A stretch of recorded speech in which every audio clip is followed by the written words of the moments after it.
hockey fans, are you ready to brave the wild? With me, your host, Paladino Joey, or Joey Awajan. Brave the Wild is available on all your favorite podcasting apps. Thank you once and always for downloading and listening to the show. It's a great pleasure to be back on board with you once again today. Going to kind of get caught up in such the game reviews. I'm going to kind of, again, talk about in general how things have been, and also a little bit unorthodox today, as things are always unorthodox one way or another. When am I orthodox, right? Well, in church maybe, but but then again in a different way, different kind of church than orthodox. But speaking of, okay, 2-on-1 odd man rush. You can guess what just happened. Luckily, the Flower made a nice save, so all right, Wild are okay. Yes, right now there's an actual game going on as I'm doing the show, a real game, not a replay. The Wild trail the Boston Bruins 2-1 in the second period as I'm doing this episode.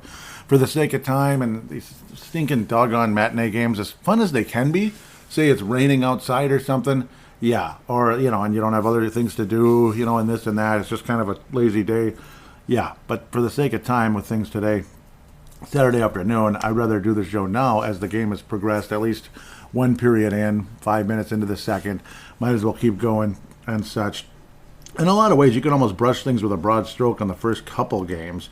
In a way, how things just generally did not go well. The goaltending for the Minnesota Wild was horrendous, to say the least. I was trying to pull up the schedule here. I thought I had it.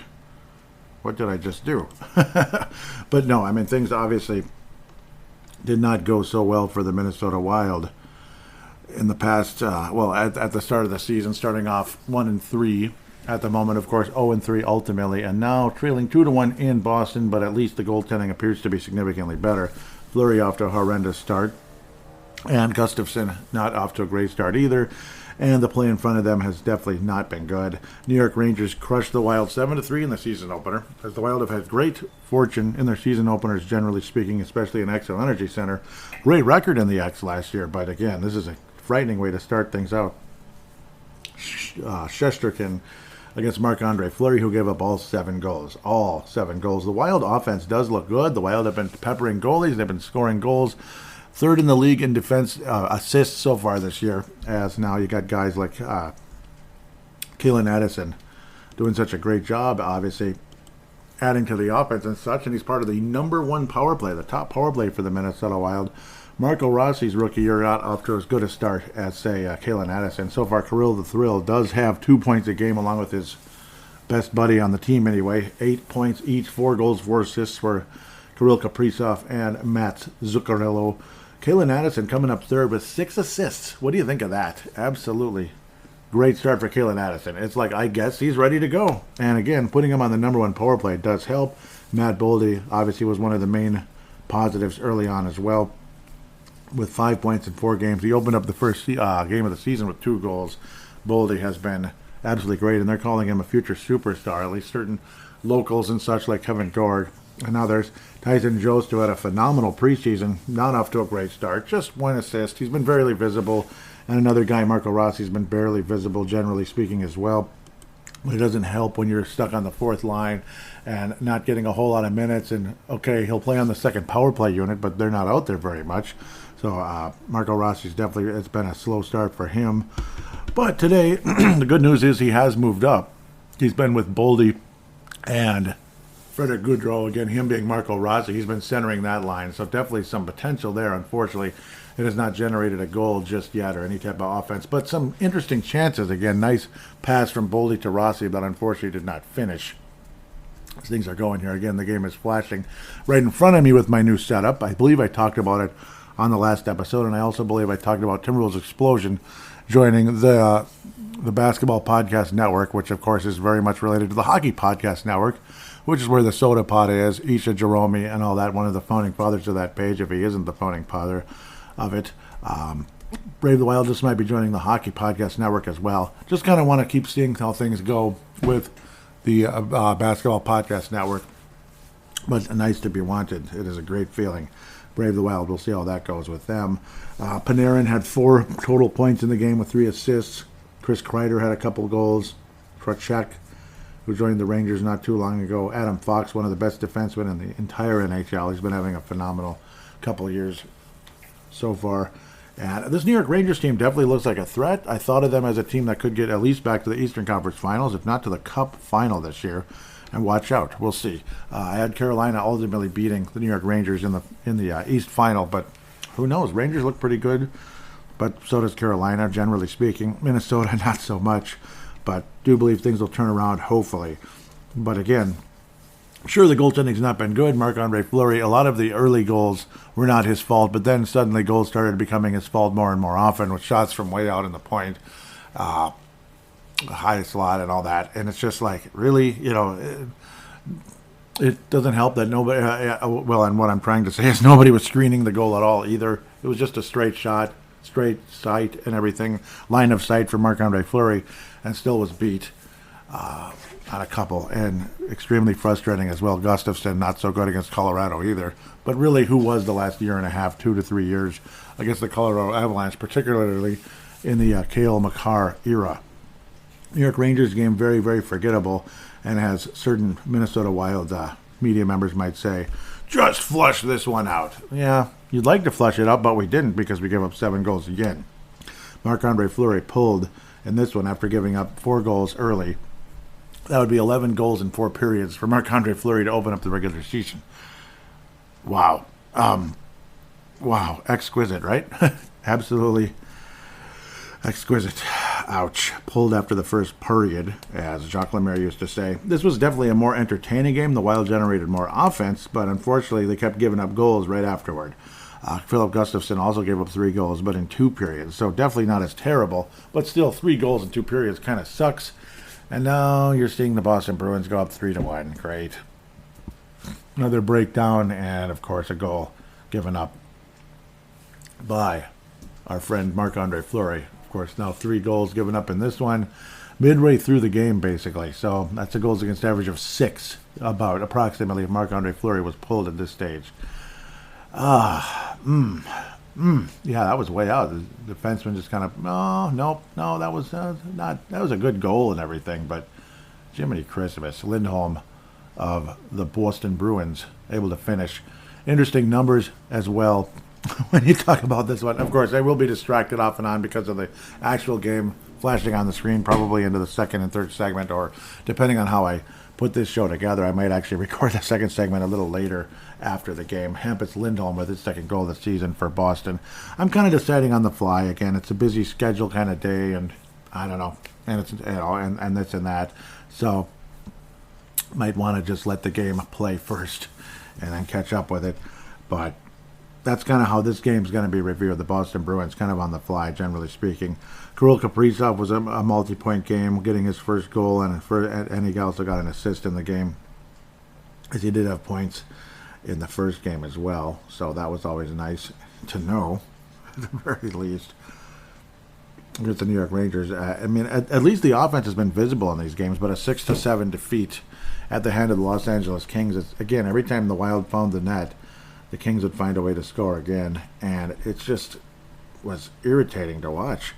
And also going down 3-0, not even one, about midway through the first period, down 3-0, Wild finally scored. It's Jacob Middleton, of all people. Like, okay, I guess somebody scored. Foligno then was able to tie it up late in the first period, which had us all excited, and then Iafallo makes it 4-2, and then that was the end of Mr. Fleury at the end of the period. As of course Avison waited until the period ended, which isn't the dumbest idea in the world, that's for sure. Kevin Fiala also scored midway through the second period, his first goal of the season, and his first goal as a Los Angeles King, and blah blah blah. Yay. Of course he's going to score at some point against the Minnesota Wild in the game. You just knew it, and it happened. Joel Eriksson Ek, again, who's been, obviously, he's one of those guys, Joel Eriksson Ek, who's always kind of,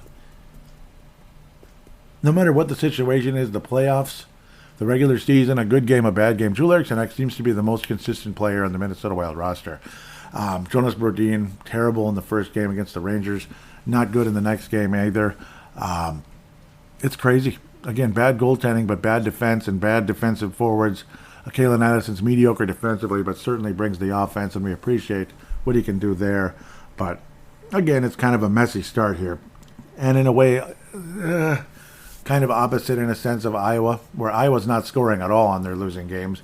Minnesota's scoring a lot and still losing games. So irritating, to say the least, in these games again. The LA Kings game, a fun back and forth game, but just goal after goal after goal, and it just drove you nuts.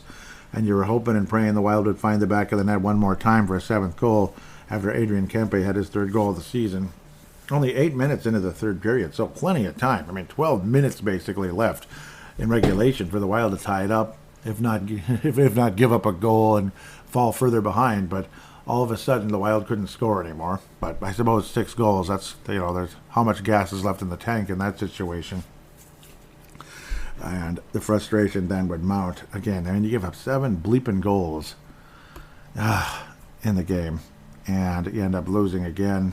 Another game with 7 goals. So of course, easy math: 14 goals in 2 games is not a winning formula, to say the least, for any team. Whether it's the Wild, whether it's the '80s Oilers, it's not winning hockey one way or another. It could be a little better than that, at least in those days when teams scored more goals.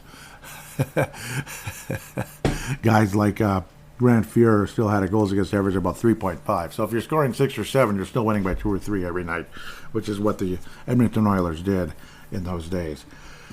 Whew. Yeah, coming into this game against the Boston Bruins, goals against average from Fleury just under 6, and a save percentage about 81. Philip Gustafsson, goals against average just above 5, and save percentage of 86. Incredible.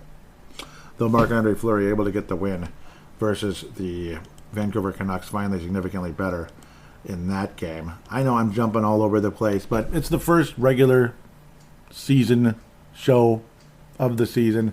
Of course, I'm a bit out of whack and all that, and the busy schedule. It's not like when the regular season is kind of in full bloom, November, December and such, when eventually by late November, Thanksgiving on, I could do these regularly without having 2 jobs and this and that. So again, just kind of piecing things together and doing my best at this stage, as long as I can kind of sort of keep up with the games and not have to brush everything with a broad stroke. They did okay in this game, and they lost that one, they won that one, and all right, the Wild are 3-2. All right, so let's preview the next month kind of very briefly. We're playing Ottawa and Edmonton, and no, I'm kidding. I try not to have those, maybe 1 or 2 a year if I absolutely have to, but it wouldn't quite sound that bad. I'm just being exaggerating a little bit, but that LA game felt a bit exaggerated as well. Like, all right, we scored. Oh, they scored too. That's great. That's just wonderful. Yeah, so we tied it up and the Kings scored again. Seriously, this is just great. This is just wonderful. I just love this. Just open floodgates the whole Mickey frickin' game, and the frustration mounting. And Linus Ullmark is having a really nice game, to be honest. I think he's doing really well. The Wild have only mustered 14 shots, unfortunately. The Wild did dominate in the shots department, but I feel like Boston has had puck possession insanely high since about midway through the first period in this one. It's kind of fun doing a game when it's on the air, when it's like live. It's kind of fun. I feel a little bit more, I don't know. It just feels fresher, doesn't it? Colorado Avalanche, they're fresh, I guess, if you like teams that win Stanley Cups, and it'd be nice if that was us. The Wild in rotten last place, 0-3 after this one, 6-3 loss.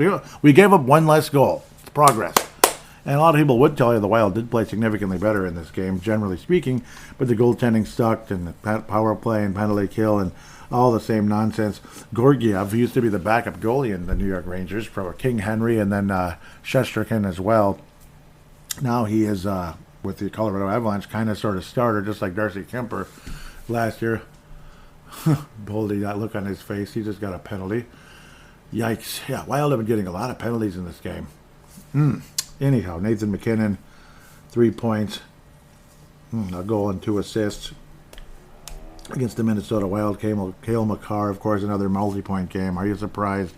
Kalen Addison, though, had an assist on all 3 goals in the game. Kirill Kaprizov, multi-goal game versus the Colorado Avalanche. And again, Joel Eriksson Ek, who I think would be valuable in any series against any team, whether it's the St. Louis Blues, the Vegas Golden Knights, the Colorado Avalanche, the Calgary Flames. The Wild play them in the postseason. I think Joel Eriksson Ek will show up and play very well.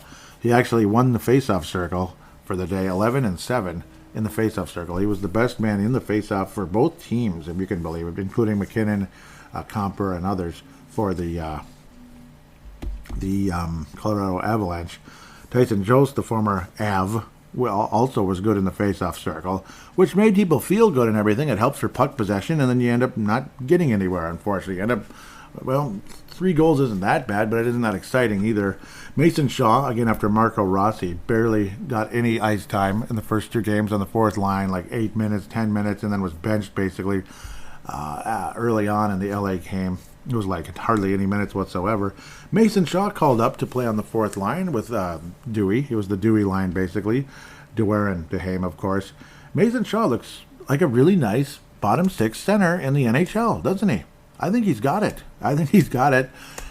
I'd like to see Mason Shaw be a permanent NHL fourth liner. A lot of people, fourth and maybe third, where a lot of people thought, okay, I mean, at least Sam Steele's still pretty young, and, you know, he's an NHL player and blah, blah, blah. Yeah, but maybe the Wild should have just stuck with Mason Shaw, give him a chance, but I suppose injury history and such. But, again, playing on the fourth line, less minutes and such, rather than playing, like, you know, top line, second line in the AHL, he's probably less likely to get hurt, dare I say. Is it okay to say that? He's less likely to get hurt if he's playing less? I know it's at a higher level, but he's playing less. I mean, it's just kind of common sense. Another guy that sucked in all of the games so far, especially the first 2, but really every game he's struggled and off to a terrible start, is Ryan Hartman. I'd have to say he's been the worst forward for Minnesota. And the first 2 games, the worst defenseman was Jonas Brodin. Isn't that weird? It's terrible. Dumba's been invisible and been his usual, just, I don't know, mediocre self out there. Average to below average defensively and predictable offensively. No offense whatsoever, basically, for Matt Dumba, which has a lot of us just kind of almost rolling our eyes. Okay, he had 2 assists. Yep, so, I mean, it could be worse. Could be a hell of a lot worse. But still, at the same time, I mean, there's not a whole lot to get too excited about with Matt Dumba, even with a couple of assists in the first 4 games. It's just generally speaking, you don't really see a whole lot of out of Dumba. That's worth $6 million that you're going to want to keep him around when you can have Kalen Addison at a fraction of the price. Goligoski, I think he's the 7th defenseman on this team. I really do. With the return of Merrill, who did return today versus the Boston Bruins. He looks okay. I mean, he's what he is. He's a third-pairing defenseman. I'd rather have him than Goligoski, honestly, out there. And I'm not the only person to say that. Russo seems to like Goligoski quite a bit. That would be Michael Russo locally, if you just happen to be more of a casual fan and don't keep up with Wild media and the Athletic and all that. Michael Russo's the godfather of Minnesota Wild media, I'd have to say, locally. It's just a damn shame, though, as I keep bouncing all over the place. You know, you have guys like Spurgeon, Middleton, Brody, Dumba, Addison, Goligoski, and Merrill, blah, blah, blah. And, you know, you have depth up and down the lineup, and you think this team starting off the way we have, it's quite frustrating and quite sad. Still kind of mediocre down the middle, though, at the center position, of course. Tyson Joe's phenomenal preseason, but maybe that's kind of who he is. Maybe he's kind of just a bottom 6 kind of guy who looks really good in the preseason, and he'd look like a legend in the AHL. But NHL, you know, he's an NHL player. He's good enough to be here and stuff. But, you know, I think he'll be better than a Sam Steele. But at the same time, how much better is he going to be than Sam Steele? I don't see him being in the Boldy level. I don't know if he'll ever get 34 goals like Ryan Hartman did one year. Maybe he's the Case Keenum of Minnesota Wild history, where he'll have that one great year and then every other year he's just kind of okay. It's not impossible. Some guys do jump up. Luckily, it wasn't in a contract year, because just imagine $5 million for Ryan Hartman for 7 years or 5 years. Ooh, we'd be, I don't know. We'd probably regret that pretty quickly. I would think, though, his previous history would prevent that from happening, but you just don't know in this day and age. And, well, if he did demand that, he'd be gone for sure. I don't think Bill Guerin would be able to do that with the current structure of the salary cap with the Minnesota Wild and all that. I can't imagine him going in that direction.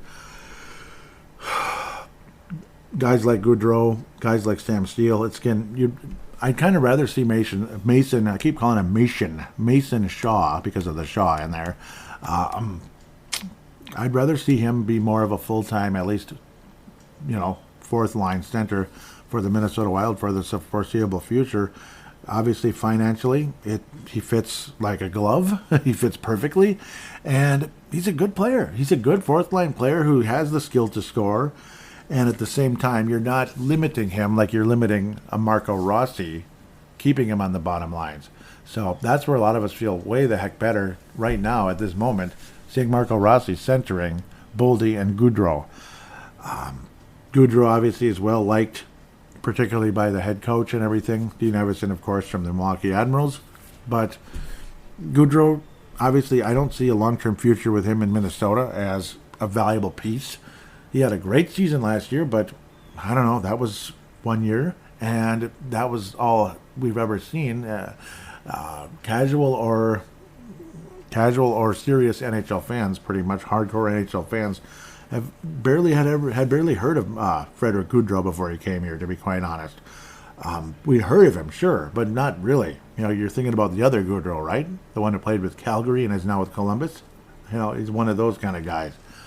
Just like, well, you could just mention the names throughout the league, because some of them might be weak comparisons. Maybe they're both good and such. I almost said like Taves and Toes and all that, Taves or whatever.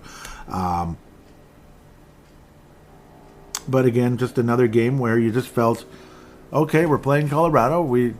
There's some good signs in this game, but we're still getting our butts kicked, quite frankly. We're overmatched, and I don't know. We're overmatched. We just don't look like a team that belongs out there, which is insanely frustrating. Now I'm kind of sort of babbling, and I apologize. The Vancouver game, significantly better. Marc-Andre Fleury back at net after Gustafsson was below average. Judd Zulgad described him as just a guy, and I feel that. He's just a guy. And that's too bad. Maybe he'll get better, maybe not. Will the conversation start up sometime during the season, like a James Reimer from the San Jose Sharks? That's the name a lot of us have been hearing as a possible trade candidate for the Minnesota Wild, the Devin Dubnyk of this year. Should things be terrible if, say, Marc-Andre Fleury is the Devin Dubnyk of the last year he played here, where you didn't want any part of him on the roster anymore. He couldn't stop a puck for his life anymore. Just kind of unable to do it. Marc-Andre Fleury much better. 3 goals still stinks. At the end of the day, you'd rather see 2. I don't know, but 3 goals is a million times better than 6, 7, 4 in like a period. Basically, it's ridiculous. So to give up only 3 goals in a full game, you feel a lot better. Even though the save percentage, because he only faced 26 shots in the game, save percentage still in the 80s at 88.5. So, and even with the overtime period, thankfully, Kirill the Thrill was for real yet again in that case. But the definitely a much better feeling, better defense in front of Marc-Andre Fleury. Giving up only 26 shots is a hell of a lot better. Kalen Addison getting 2 more assists in the game, and again providing the offense that he brings. And it's nice. It's nice to see, because Kalen Addison's first, second, whatever showing in the NHL, you weren't all that excited. Thinking, yeah, he's here, but there's not a whole lot going on. Plus, he didn't get opportunities in the top power play. And a lot of people are insanely excited to see Kalen Addison on the top power play versus a Ryan Suter, versus a Jared Spurgeon. So it just feels better having Kalen Addison out there on the top power play unit and performing to the the level he certainly has thus far. Again, 6 assists in 4 games. I mean, you can't really complain about that, to be quite honest. Even though his defense isn't going to be the greatest, he's not really known for his defense. And I think he's got more potential than Matt Dumba going forward. And now, of course, he's wearing number 2 instead of 59 and all that. Kalen Addison, he's obviously he's the man on the point right now, and that's where he's got the 6 assists. Otherwise, Zuccarello, Eriksson, Boldy, and Kaprizov, a beautiful first power play unit, honestly. And the special teams have been much better. It's just regular overall play has not been better, and the penalty kill still kind of has not been good. Second power play unit, Goudreau of all people, with Hartman and Foligno so far, with Rossi and Spurgeon. And again, Rossi at the point in the first or in the second power play unit. Penalty kill units have been pretty similar to what we've seen over the years. Jules Eriksson, Foligno, Brodin, Dumba, or Goudreau, Hartman, Middleton, and Spurgeon. So interesting. Wild finally get their second goal here, which is great. Matt Boldy in Boston, just like he did last year. His first goal of his career was scored in Boston very, very, very, very early in the, well, not early in the season because he missed a amount of time with a broken ankle, but then came back midway through the season and was able to score early to midway, and he's able to finish on a nice pass here. That was awesome to see. Puck deflection by Matt Boldy. Awesome. Again, he is off to a wonderful start. There's his third goal of the season and his 6th point, I believe, right? Because he started with 5. 3 assists recently after scoring 2 goals very early. There's goal number 3 for Matt Boldy. Felt like it was more than that, but, well, 3 goals, 3 assists. Can't complain about that. Matt Boldy finishing again on a nice pass that he was able to deflect into the net. Kind of a shot, but no, it was a pass. It was a pass. It was not meant as a shot in that one, the way it was angled. Nice finish right there. But again, a nice feeling for the Minnesota Wild to go against another winless club, and our former head coach and another former head coach as his top assistant, Mike Yeo. The top assistant with the Vancouver Canucks, if you can believe it, with, of course, Mr. Boudreau. Really cool to see Boudreau back again. And yet at the same time, you feel bad for him. I can imagine the frustration. Oh, I mean, every coach, I swear, every freaking coach, especially ones that drop F-bombs every 10 seconds, have a shelf life. And poor Boudreau, I got a bad feeling at the end of the year. We'll see, though, but maybe he'll be fine. But, I mean, they're certainly underachieving to start the season. So if I'm saying that Boudreau's in trouble, then, well, I guess Dean Evason is too, there, right? Maybe not. Maybe not. Again, nice job by the Wild, kind of hanging in there. Matt Zuccarello tying it up midway through the third period. Kirill Kaprizov and Kalen Addison assisting there, and then Zuccarello and Kalen Addison also getting the assist as Kaprizov was able to score in the overtime as he put the puck on net. Pretty good shot, deflected by Demko, recovered by Kirill Kaprizov, of all people, by himself, just got his own rebound, like in basketball, getting an offensive rebound. Hockey, that's a little bit tougher, especially at the angle Kaprizov was at. But a nice play, nice finish. He was able to kind of hesitate and release his shot. Oh, boy, that was a good stop by Fleury, actually. He's faced 24 shots already in this one. That was another, breakaway there by Boston Bruins. Interesting. They keep looking up, looking down, so it's just kind of how this is today. But again, great play by Kirill Kaprizov, not giving up and getting his 4th goal and 8th point of the season. The Minnesota Wild finally get their first win and escape their season opening homestand with at least one victory, going 1-3 at the end of the day with this one. And in Boston right now on the road, second period's just about over here. Wild, well, clinging to a 1-point deficit, I guess, if that makes sense. Hall had a breakaway. Looked like he had something going there. Taylor Hall, former, multiple teams, obviously Edmonton and the New Jersey Devils. That's who it was. So we'll try to get caught up here with this Boston game. This is actually the next game now. Again, Boldy, from Zuccarello. Good play. Zuccarello yet again with his great passing skills. And Foligno getting the second assist. Brendan Duhaime had a great shorthanded play in this game. You'll hear about you'll hear about it on the third segment as well when I tweet it out. I think there'll be a response, maybe, but I'll just generally bring it up. Just kind of a poke check on center ice, and next thing you know, Brendan Duhaime turns on the Jets. There's a little hesitation at the last moment, makes a move and scores on Linus Ullmark for a shorthanded goal. That was a great play. So awesome play by Brendan Duhaime on that one. That's probably about as fast as I've seen Brendan Duhaime skate, but then again, actually, he does have speed, and that's why he's here in a lot of ways. That's why he's staying in the NHL, despite the fact he's kind of 4th-round pick who he didn't stand out all that much in college. He's good enough. He's good enough to be an NHL draft pick. He's a decent player in Iowa, but there is something there. Obviously, the skating ability. Sometimes he looks kind of clumsy and all that, but on occasion, you're going to see something there. And, of course, again, the effort is always there. He's going to always show up to play with his lunch pail and all that. Coming out of Florida, of all places, but of course his family's French-Canadian. Duhaime. I mean, hello, Duhaime. That ain't the typical Floridian name. It's French-Canadian. So He's not DeSantis or anything, right? Okay, I'm just kidding. DeSantis. But no, Brandon DeHaan with a nice explosion to the net and scoring. That was probably as good a goal as I've seen Brandon DeHaan score so far as a member of the Minnesota Wild. Though he has had a couple moments where it's like, holy cow, that was nice. So you feel good about that. And again, Boldy, for the second time in Boston, second game in Boston, he has scored in each game. So really cool. Again, 12th overall pick in 2019. In the final draft that our friend, whatever his name was, I don't even want to say it, Paul Fenton, he was able to draft him but never got to see him play as general manager of the Minnesota Wild. So, of course, was let go before that coming season. Again, as Bill Guerin would replace him. Again, too much going on, too many fires and death by 1,000 cuts and all that kind of nonsense. Otherwise, for the Boston Bruins, Nick Foligno, already 3 goals on the season. He's actually having a little renaissance to open up the season, as thus far he had been kind of like another one of those overpriced old guys going to Boston, as that's happened a couple of times already with Backus not too long ago. Pasternak with his 4th goal of the season. Krecki obviously been a factor in this game in a big way, and most recently Hampus Lindholm making it 3-1 in favor of the Boston Bruins.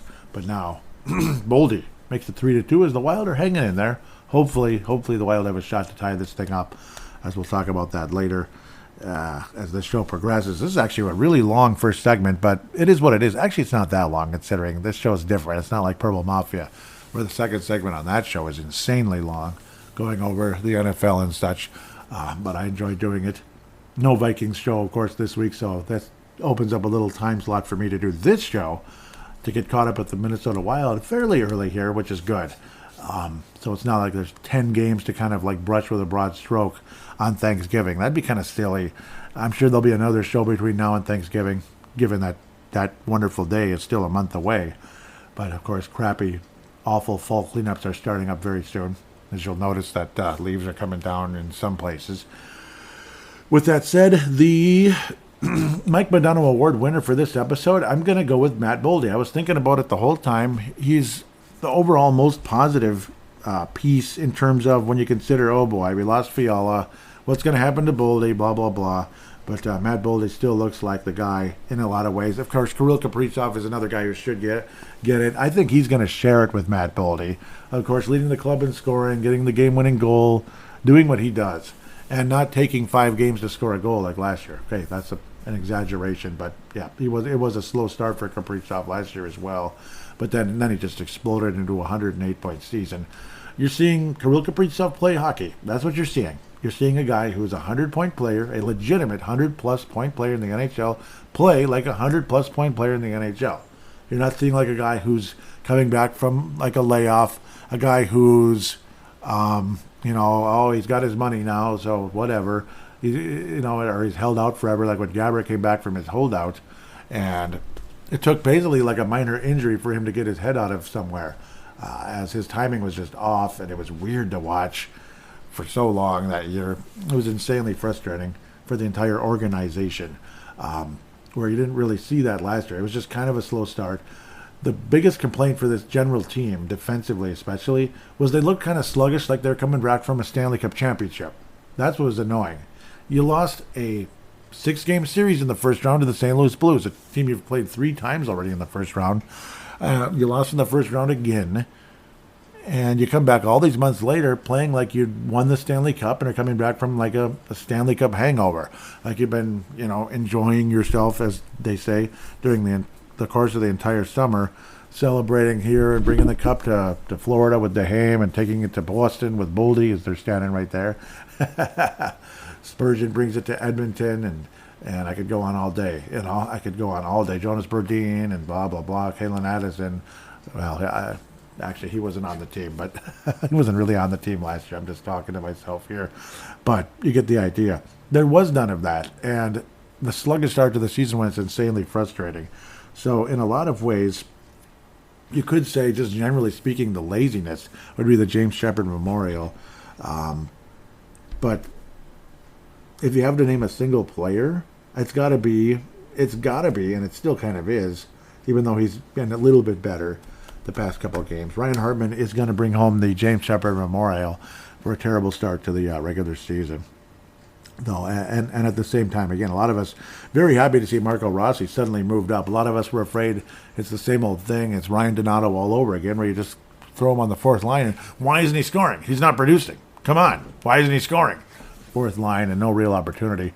But Rossi, looks like the opportunities are going to happen. It's unfortunate he didn't get an assist on the Boldy goal, given he's been on that line all day. But, well, that's how that goes. With that said, we'll take a quick break and we'll preview a few games coming up.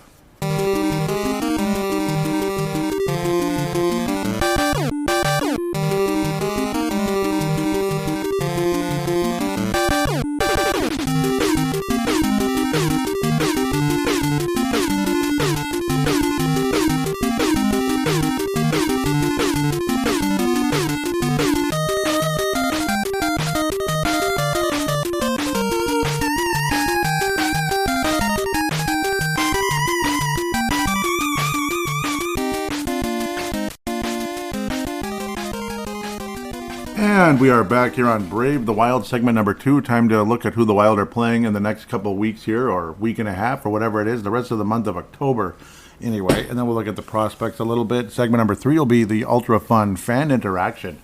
Thank you always, Derek Felska, for putting out the bat signal. I love that. And then also adding lots of questions as well.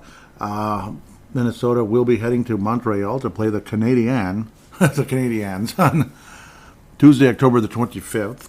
Montreal's 3-2 at the moment, 5th in the Atlantic Division. The Wild 1-3-1 after losing in overtime today to the Boston Bruins. Jared Spurgeon tied it up. Kirill Kaprizov took a penalty in overtime, and the Wild actually had a penalty right before that as well, going into overtime.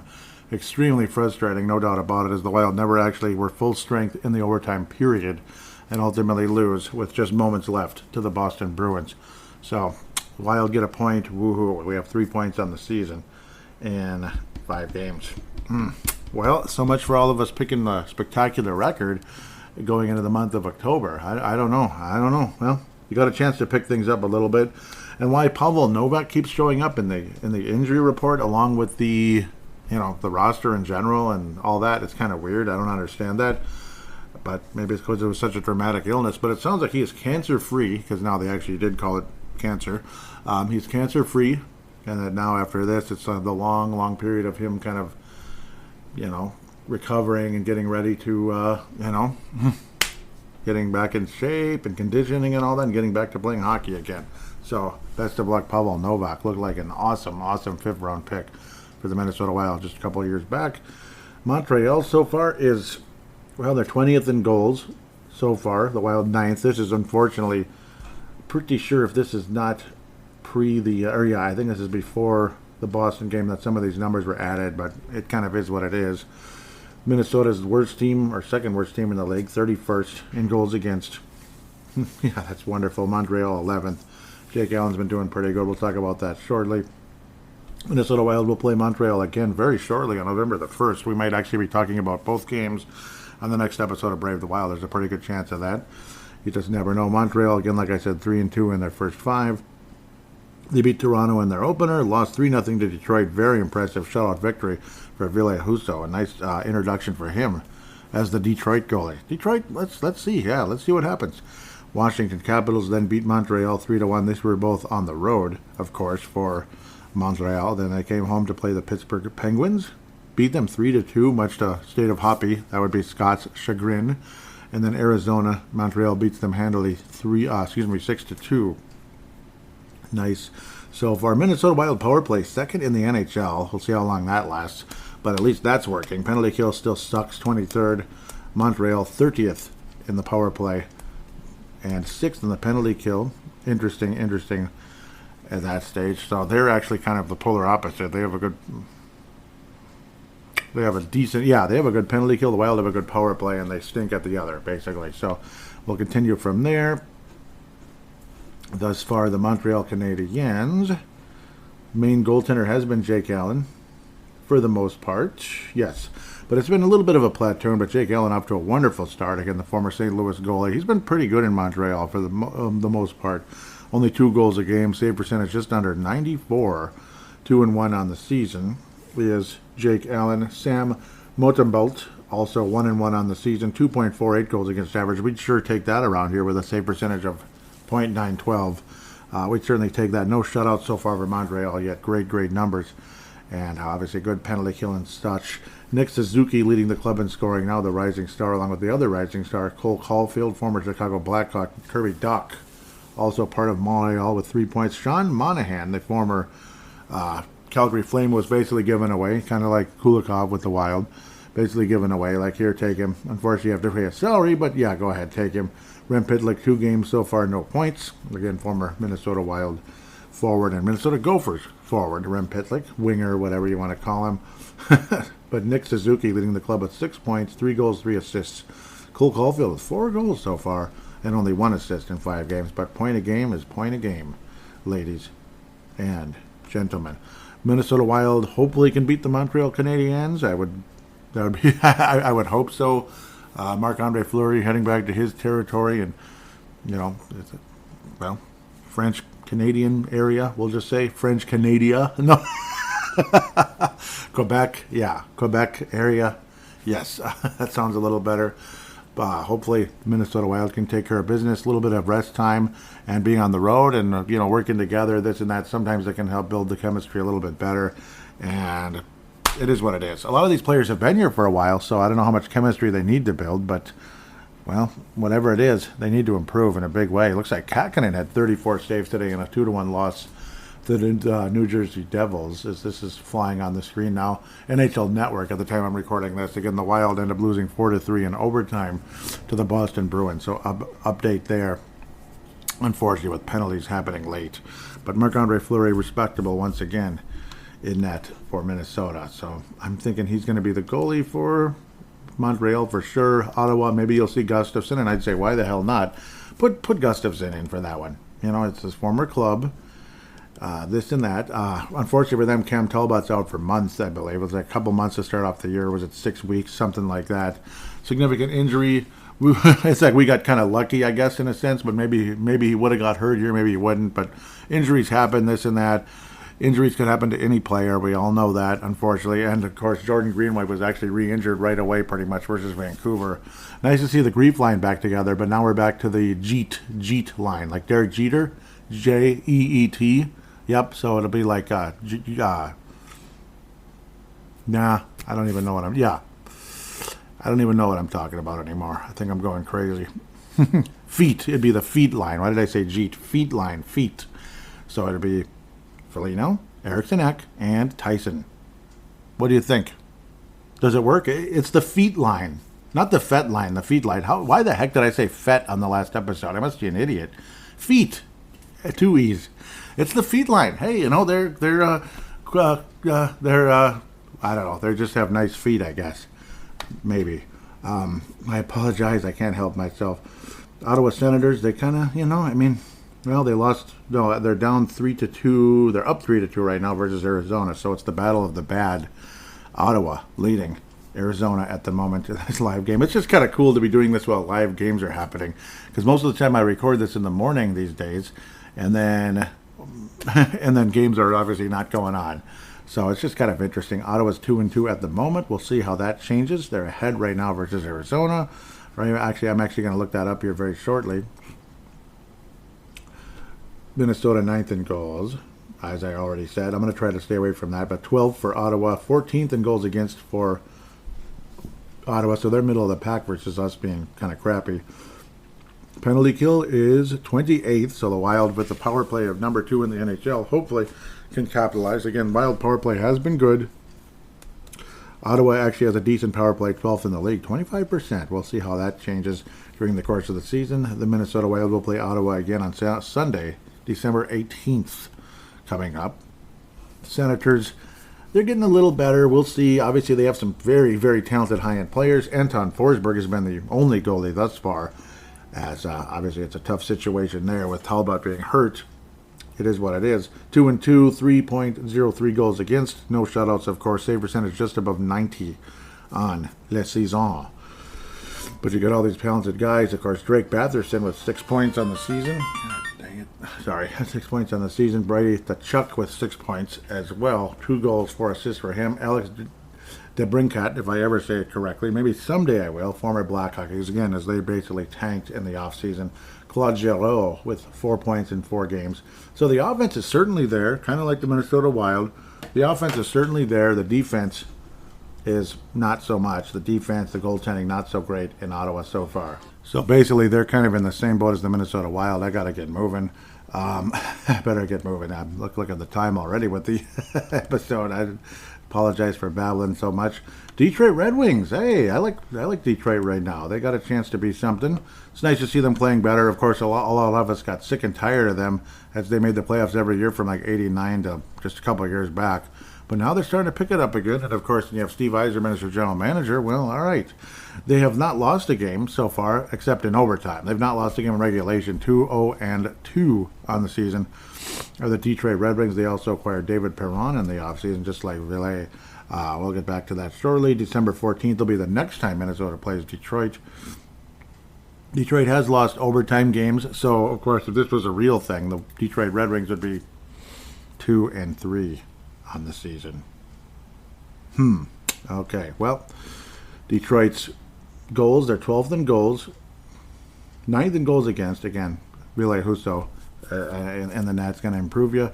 22nd, and they have a good backup too, 22nd on the power play, but number 1 in the NHL on the penalty kill. They've not given up a goal on the power play just yet, so impressive job penalty kill for Detroit. Perfect so far. We'll see if that changes between now and then, and it probably will, because the odds of that lasting forever are not that good.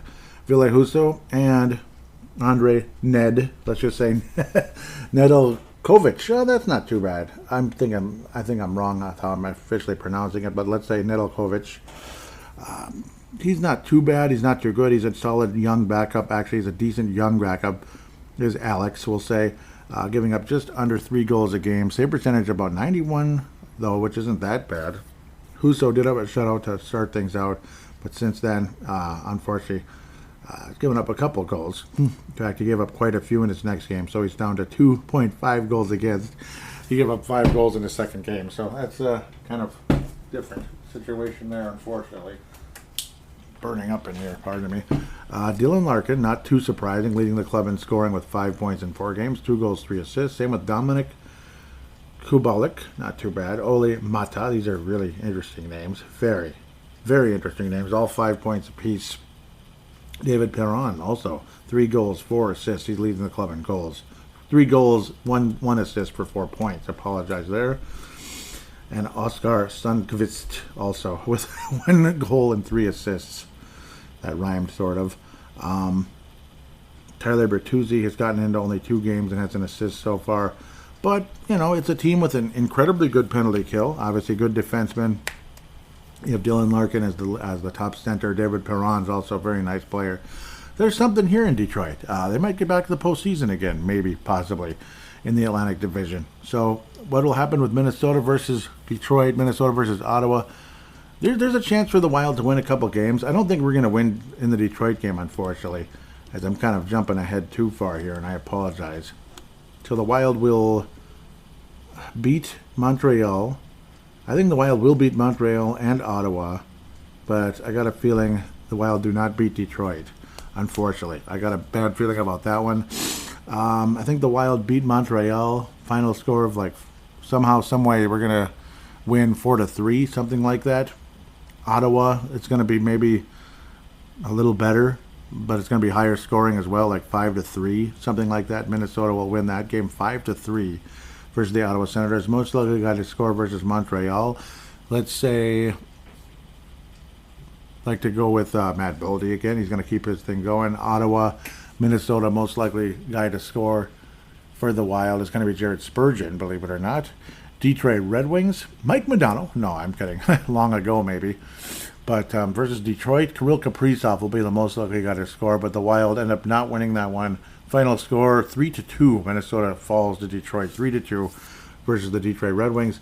Chicago Blackhawks, these are all on the road, by the way. Chicago Blackhawks coming up. No Ed Belfour, nobody interesting like that, but Peter Mrazek, who used to be with Detroit, he's got an undisclosed injury, unfortunately, so whatever that means. Of course, the Wild play the Blackhawks 4 times a season. Friday, December the 16th. Saturday, March the 25th. Long wait from now. And April the 10th, Monday. Chicago has lost. Well, they started off the season 0-3, getting shut out twice. Yikes. Getting only 2 goals in 3 games. And then they've had a couple of impressive victories. 5-2 versus the Sharks, who aren't that great. And beat Detroit 4-3 recently. Not bad for the Detroit. I just said Detroit. For the Chicago Blackhawks versus Detroit. 28th in goals for, only 11 on the season. And Patrick Kane's getting extremely frustrated with how things are going right now. Goals against, 9th. There was a famous video, I believe this was last season though, where Seth Jones started skating away with the puck, and you could hear Patrick Kane saying, "What the F are you doing?" Except he said the whole word, of course. He couldn't believe it. Like, what's going on? Chicago 15th in the power play, 27th on the penalty kill. They've struggled for the most part. The Blackhawks are not that great, but they've won a couple games, 2-2 on the season. I gotta hope the Wild can defeat this club and go 3-1 this week. This might be optimistic, but it's a schedule that's semi-favorable. I mean, I hope the Wild can beat Montreal. That might be a little bit of a tough one. Ottawa, well, we lost to them last year, so we'll see what happens. I think Gustafson's going to be in net, and I think it's going to be higher scoring. Might even be like 5-3, 5-4. I was thinking. Alex Stalock has actually been super good in the couple games he's been in so far. Save percentage of 98, goals against average .75. We all know that will not last, but well, he's been good. Nice to see Alex Stalock back in the NHL and in the Midwest, I guess, with the Chicago Blackhawks. Peter Marzek's been the main goalie, and he's given up almost 4 goals a game and save percentage of 87. That sounds familiar around these parts lately. Tyler Johnson, the former Tampa Bay Lightning, now with Chicago with 3 assists on the season. Sam Lafferty with 5 points in 4 games, 2 goals, 3 assists. Good for him. Max Domi with a couple goals. Jonathan Taves with a couple goals. Patrick Kane, 4 games, 1 assist. 1 assist. Can't imagine the frustration there. Seth Jones, who was once looked on very highly, with 1 assist. And Jared Tenorti, just like Mark Tenorti, right? Sounds familiar, and I gotta believe, yeah, no, they are familiar. They are related. Jared Tenorti with no points on the season, but yeah, but he looks like Mark Tenorti. Yes, of course, they are related. As we move on from that, but Minnesota, I think, will beat the Blackhawks. I think so. It's always kind of a back and forth, goofy battle. Maybe Patrick Kane will get a hat trick like he used to against Minnesota. He's one of the all-time great Wild killers in the history of Minnesota Wild opponents, along with Jerome McGinley used to murder us all the time with Calgary. He used to drive us absolutely up the flipping wall.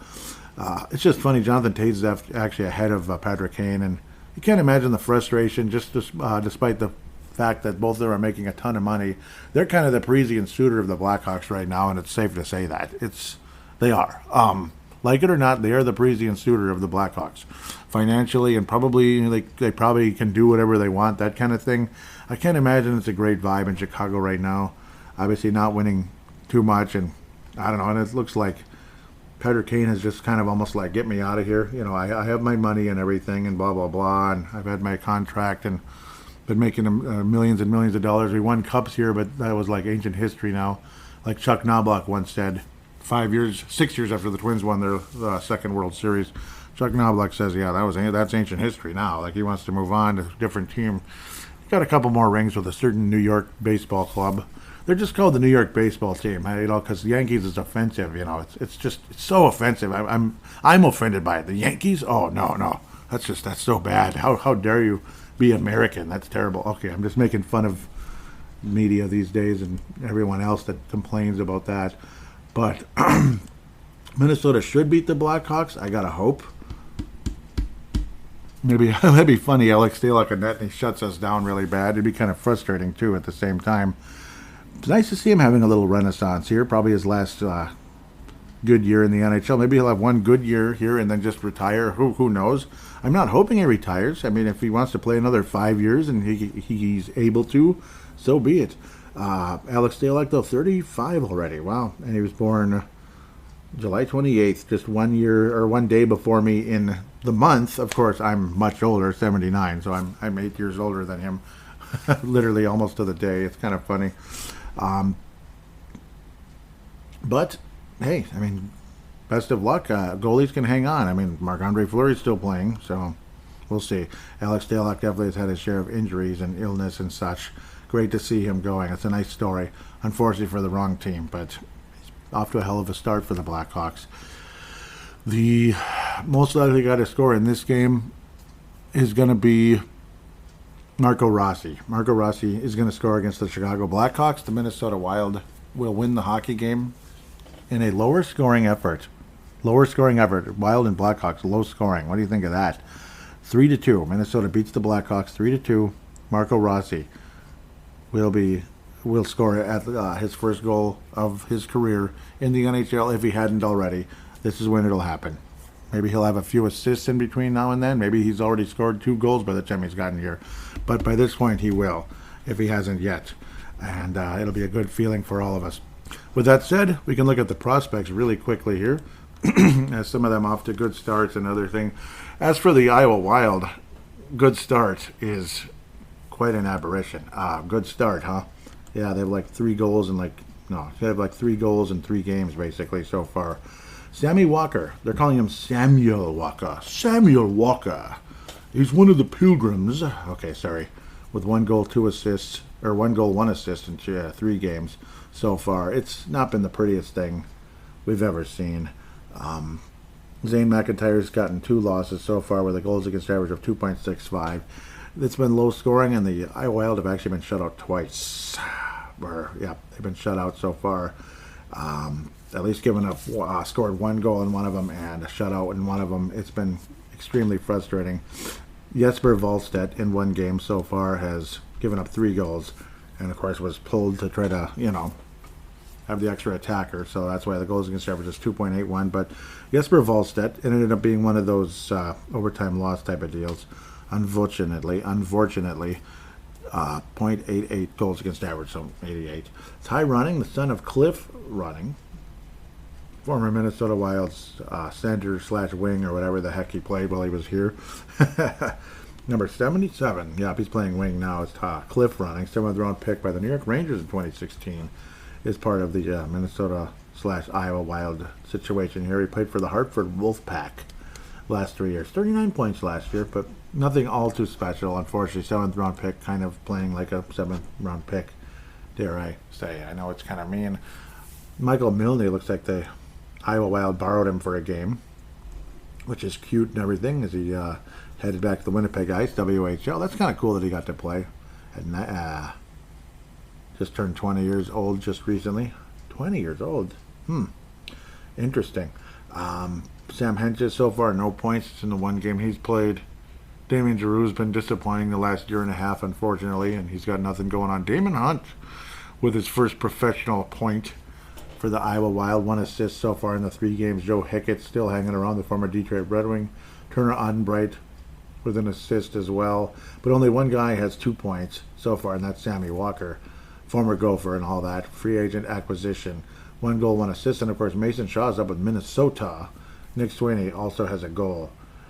Joe Cramarosa has a goal. So only 4 players have a goal. Sam Walker, Mason Shaw, Nick Sweeney, and Joseph Cramarosa.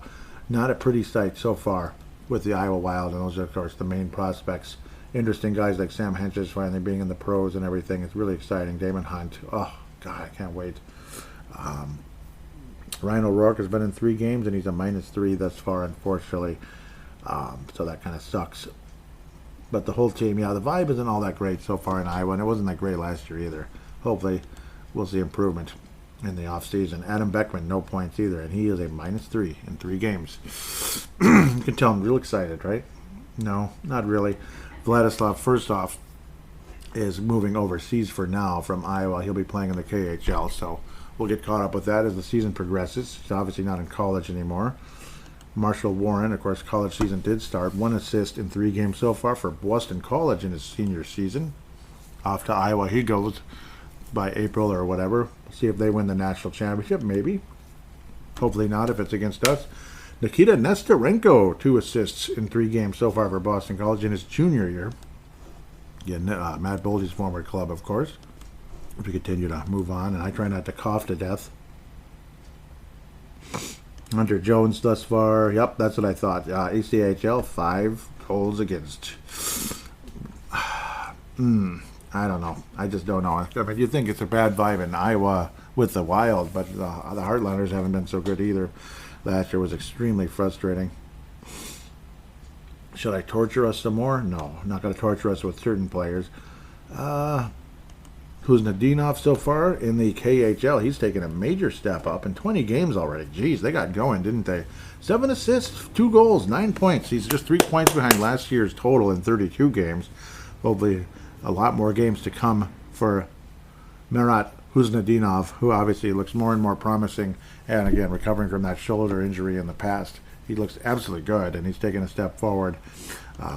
He won't be here for a couple of years, but taking some steps forward. That's really actually quite exciting. Carson Lambos with 8 points in 7 games for the Winnipeg Ice, 7 assists among that group, plus 5 on the season, pardon me, for Carson Lambos. And no, I was not on the last episode. It sounds like some people thought I was saying that Carson Lambos could be on this team as soon as this year. No, he's a year or two away. I was thinking more like the Ryan O'Rourke, Damon Hunt type of guys, and it would just be for a cup of coffee right now. Maybe by next year or the year after, we'll see. But I would hope it's not too much longer for guys like Hunt and O'Rourke. I think they've paid their dues to a point that they should be in the mix pretty soon, by next year possibly. Obviously, some players would have to be gone by then, and I could probably give you a pretty good idea who's not coming back. Now, regardless of how much Bill Guerin says he likes him, he's not coming back. He's just not. He's just not coming back. So that's just reality.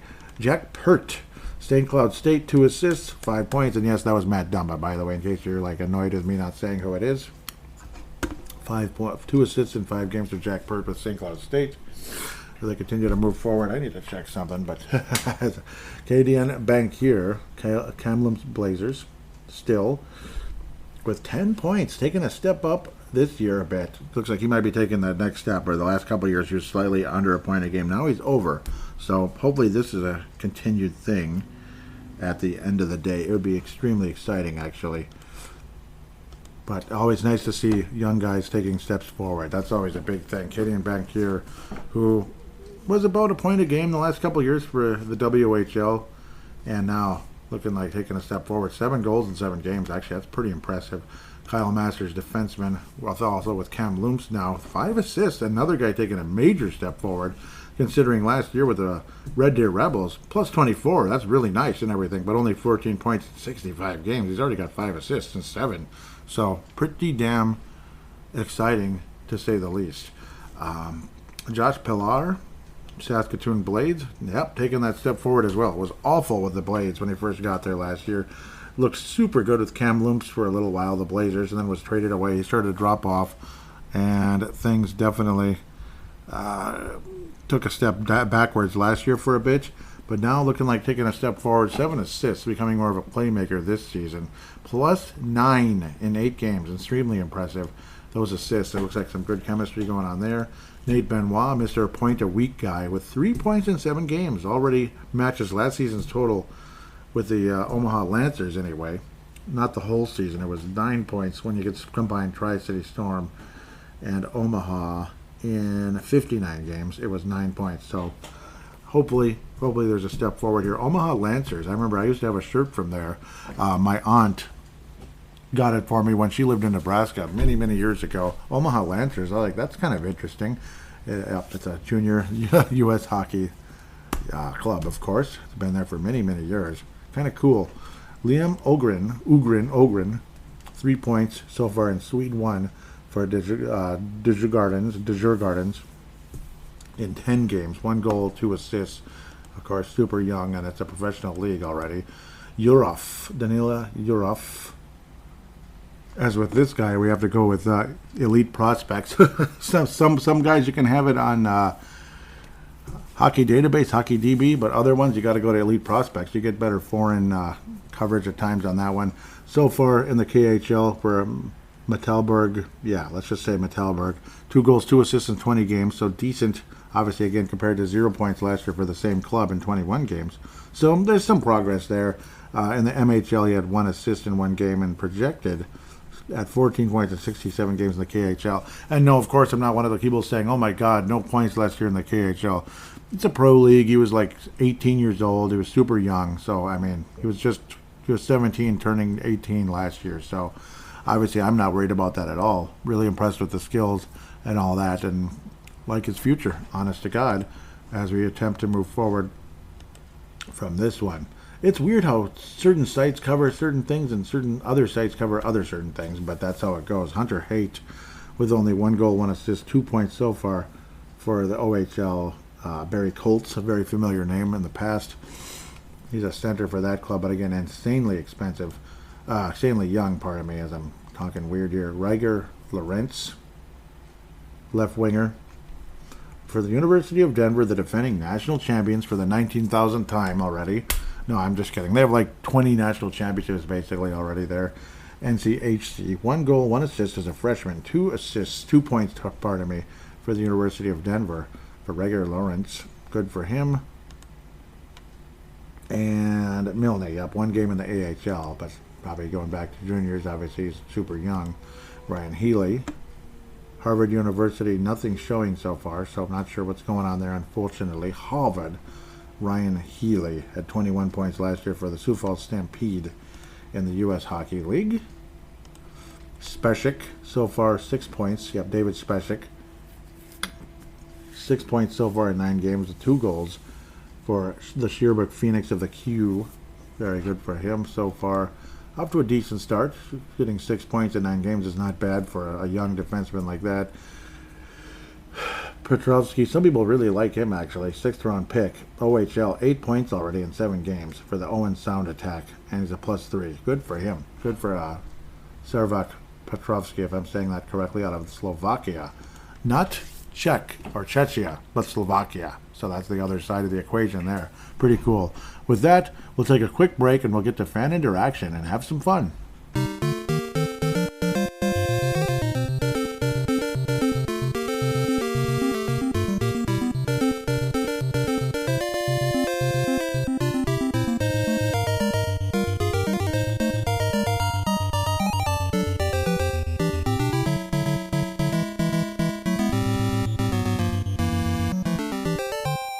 And we are back here on Brave the Wild, segment number 3, fan interaction segment. We're going to jump right into the Twitter account here very shortly.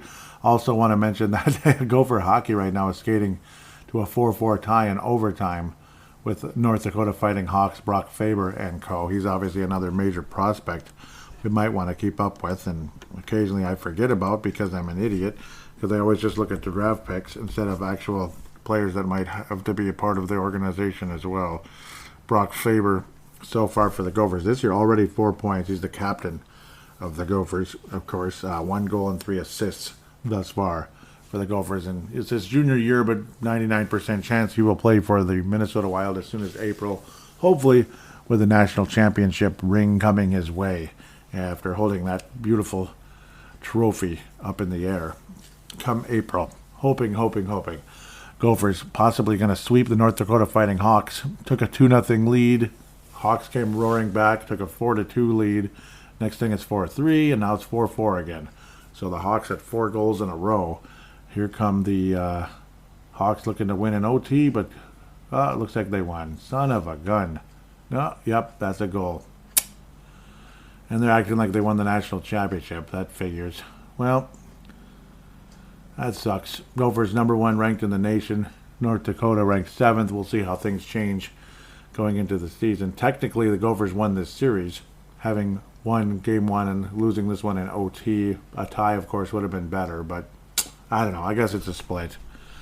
It sucks. Justin Close giving up the goal there. So, anyhow, that's the end of that game. And we'll get where we need to be now. Caught up with Derek and others here on Twitter, at Brave the Wild, of course. Also, encourage you to click on the links in the show description, crypto.com, $25 that they put in your account and get your account started, saying that Brave the Wild referred you, or should it be the host anyway of Brave the Wild referred you. And, of course, Vigit.com, which is like a fantasy betting app, highly recommended. You do that as well. And when they ask who referred you, Paladinolive, one word. let's get to the Twitter account at long last. I apologize to Derek here. For some reason, I didn't see this. I don't know why, and it's my own fault. He even put BTWMN. I don't know if I'm just a dummy. I didn't press the button. I maybe wasn't looking close enough as I was doing the Twitter, so I really apologize for this, Derek. He was saying, why do the Minnesota Wild always seem to hold optional practices? Please retweet. And yeah, it's been really busy lately, and it's driving me nuts. So, and he even put the hashtag BTWMN in there. So apparently schedule flexibility, 1, 38.5. Otherwise, there was conflict avoidance. Coaches like to be liked and don't need to practice. That got the bottom, 15%. 23.1 tied. Conflict avoidance and coaches like to be liked, both tied. But schedule flexibility moved up to the top. I think I would lean that one as well. So not just because I picked it. Also, again, the new jerseys came out, and I shared this. State of Hockey News, new reverse retro, win or loss. I'll say W. W or L. Definitely a W. The white ones were really cool, and it was a revelation seeing the Minnesota Wild will look like the Minnesota North Stars. This is even closer to being the North Stars. Believe it or not, I have a jersey from that era where it had the two, the gold and the white elbow area and the waist area and such. So I have a deep appreciation for that. It's going back in the day, late 70s, early 80s. It's a jersey that was given to me by a slightly underclassman. The jersey, unfortunately, too small pretty much right away, but it was also probably from, for all we know, it might have been from the guy's dad, like way back in the day, for all we know. Or his dad bought it for God knows who, because it wouldn't make any sense. The kid was probably born in 1981, so he'd be 40-ish now, obviously, 80, 81. And the jersey's probably from about that time. So, and it was big enough for like a teenager, a young teenager. So, I'm not sure. Obviously, it wouldn't fit me now. No way in hell. I'm a double X. So, when you got big, broad shoulders like mine, no, I'm just, well, they're broad. I don't know if they're big, but they're broad. I was saying I like the green more. So, this is an upgrade from last time. See, now it's green is the whole point versus being white. The green jerseys are better. This is definitely better. The white ones were fantastic, but these are even better. It looks like there's no brawl in the handshake line. Luckily, our season isn't over with this loss. So it's a split. It's a series split, and it's pretty much what you get with North Dakota, Minnesota, and Wisconsin, Minnesota, and North Dakota, and whoever the heck else. I don't know. Doggone it. Again, at least this isn't an NCAA tournament game. Got a long way to go. Both teams will probably be there. At least I would hope so on our side. And go ahead and call me a rodent all you want. We're number one in the nation. So, na boo boo. I'm a rodent. Beep, beep, beep, beep, beep. Okay, next. Derek Felska. The Derek Felska lightning round has begun. Of course, crease and assist, but he hasn't been writing lately, unfortunately. But sounds like he'll be back. So, I'll leave that to him to decide if and when he returns and what's going on. So, obviously, again, that's his business and his timing with things. Derek Felska does such an amazing job. At Crease and Assist. Obviously, fantastic takes, keeping up with hockey. He's been a guest on the show a few times already, probably about, was it 4 or 5 times now? And he'll definitely be on again, especially in the spring, which we do every year around April-ish. But we'll see. They'll probably have him on again before that. But, you never know how things are going to go. He says, the Minnesota Wild finally got a win, but plenty of questions swirl about this team. Got any on your mind? Ask Brave the Wild and just tag them, hashtag BTWMN. And that's always recommended. Hashtag BTWMN. Please do that. Ask as many as you like. And yes, do ask as many as you like. If it's 10 questions, go for it.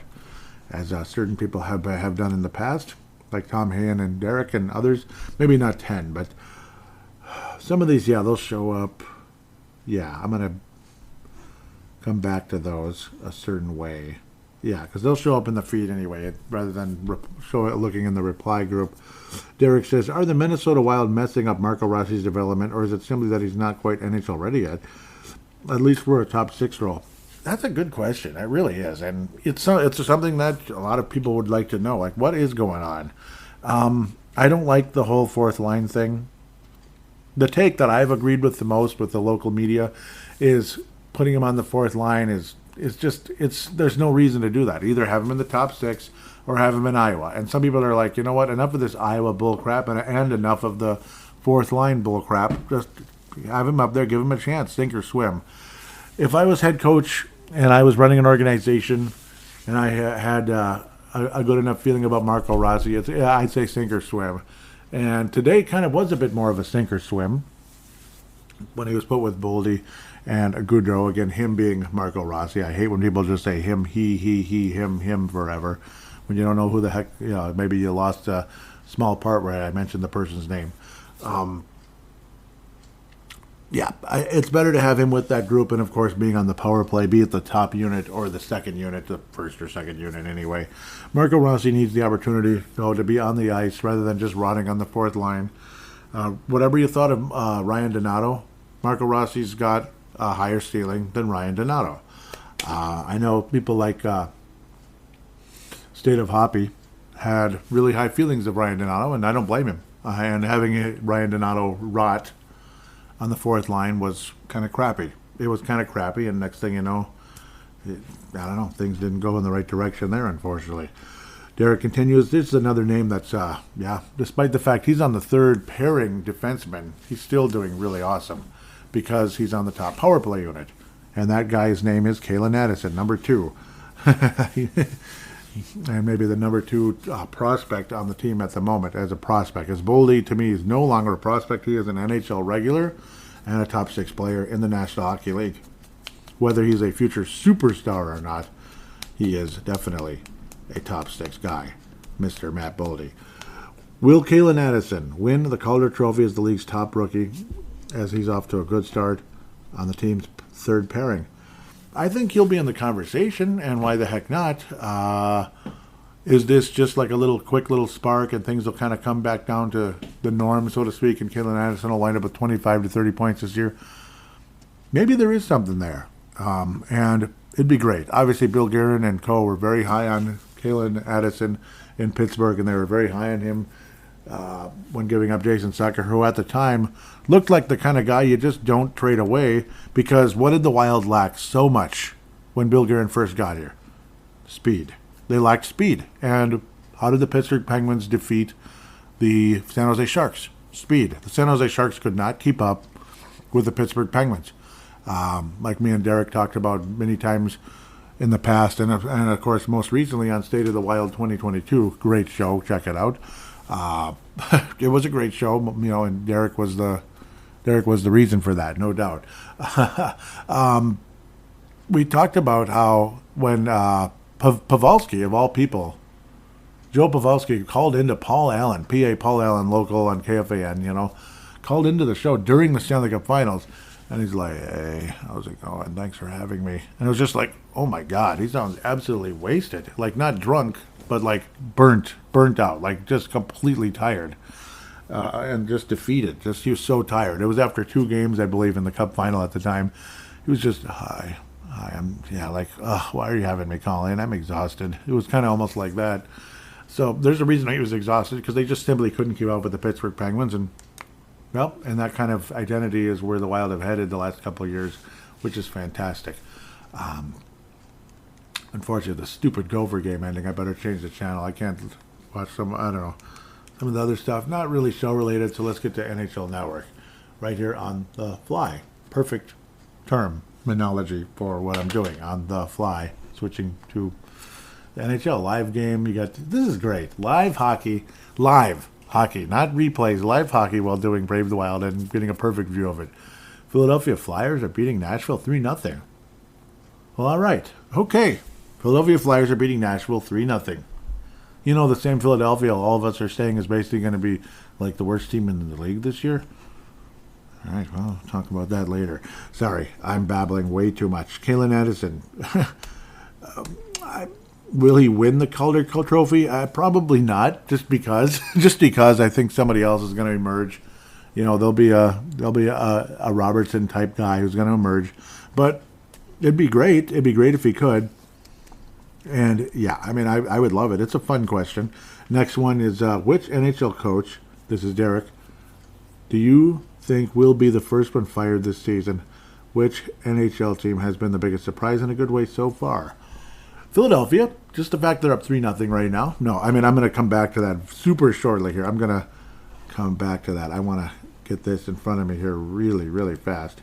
Ooh, Carolina and Calgary are playing right now in Calgary, and still the first period. I had to put that sucker on. It'll probably pop up on the fly.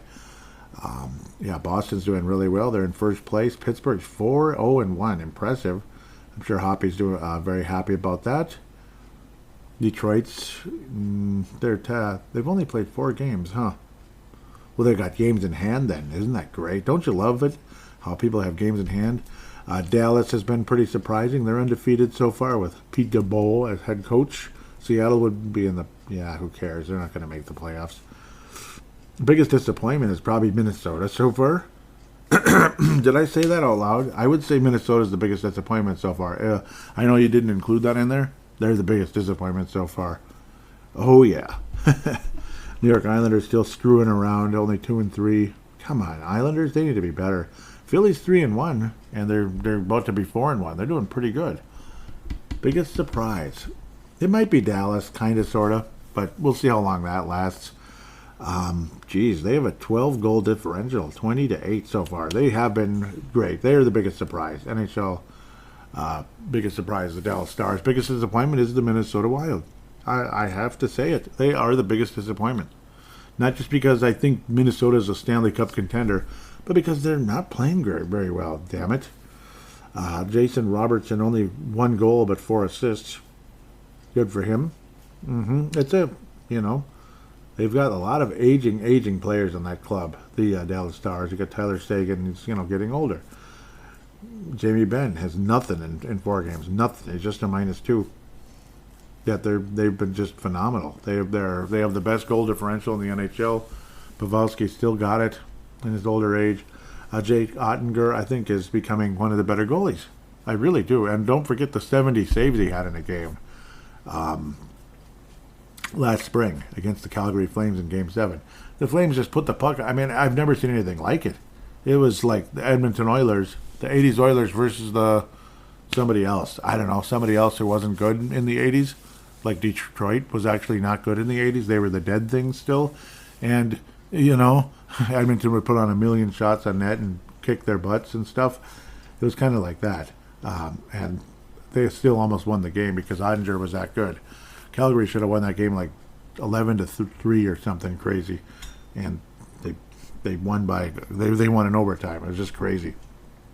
Calgary, and I like it. Hopefully this on the fly is going to be on the fly for quite a while, and I'm sure it will. We'll see some Calgary and Carolina. My pick's to go to the Cup final this year. We'll see if it's a preview, and I'll be right. I did pick Calgary to make it, right? Yeah, and then lose to Carolina. Yep. Or was it Colorado? Who cares? There's one of the two. I hope one of the two wins the West. In fact, I wouldn't mind seeing the Vegas Golden Knights win. Their game is still very early as well. Colorado's up 1-0 in Vegas. Anyhow. But Dallas is the biggest surprise. Long story, way too long. I apologize, Eric. I've never been this distracted doing a show in the history of my life, but it's kind of a fun distraction, I think. It's like doing a live show. That's what it feels like anyway. Which NHL coach will be fired? Will be the first to go? Oh yeah, that was actually the beginning question. Oh man. I'm not sure. I don't think it's going to be Tortorella. He probably won't be gone until next year or something, depending on how things go. I'm not sure. Oh, okay. Unfortunately, I have an idea. Yep. It might be Boudreau, actually. It might be Boudreau. Vancouver's not up to a good start, and Wild finally get a win and all that. It might be Boudreau. Unfortunately, it's shelf life, and it always is. And it seems like everywhere Mike Yeo goes these days, it's really bad. He's like the angel of death. Like, oh, I'm your assistant coach. We're going to both get fired eventually. Ha, ha, ha. So, Suter was gassed out there. Yeah, it's going to be something like that. Right now, I would lean Boudreau, though you probably think some people might think that's bullcrap. Islanders just, I don't know what's going on with the Islanders either. Columbus. They're very, very, very disappointing. Montreal's not really good right now anyway, so whatever. I think, I think Cooper's safe in Tampa, even though they're off to a mess start. I don't think they're in a huge rush to get rid of old John Cooper. No. I don't think so. I just don't. It could be Boudreaux. I mean, that's the most familiar name, obviously, to me in this group. And, he has a shelf life like anyone else. It's crazy how things can change that quickly. But that's a very NHL. The Sharks get this new coach and GM. Like 3 weeks later, Sharks fire coach and GM. And it's like, they're 1 month into the season. Jeez, that was fast. And that's pretty much what Tampa did when they brought in whatever his name is. It was pretty crazy. So it was actually quite entertaining. Barry Melrose, yeah, like he got fired immediately. Basically, it was crazy. It was like a month into the season. I remember Wes Walz was on his coaching staff too. It's crazy. Fired right away with Tampa. I was like, years ago he took the Kings to the '93 Kings to the Cup final versus Montreal. Yeah, some of you know that. Most of you know that. A lot of you don't, maybe as well. Some of you youngsters. Anyhow, let's keep going. I apologize. What is this? Okay, that's just some ad or something.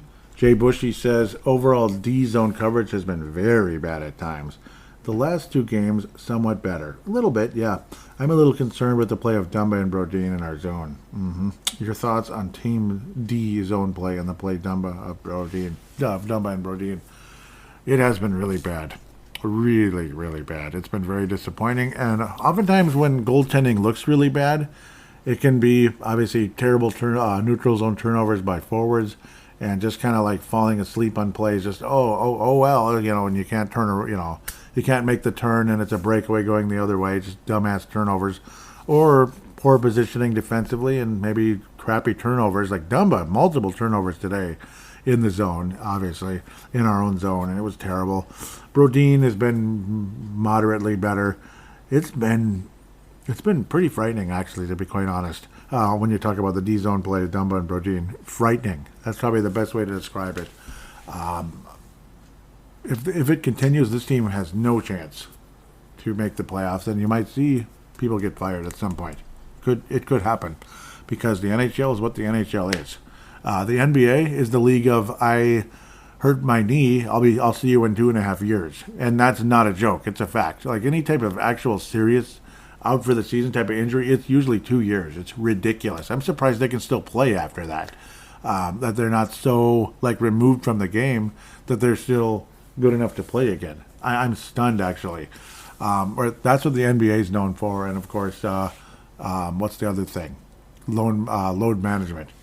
Where the NHL, it's not here long, basically, right? It's the not here long league. You're gone. You're fired. You're not here long. What do you think of that? Yep. So that's how that goes. Next one from Derek. Yep. Thank you, Jay. Nice to hear from you always.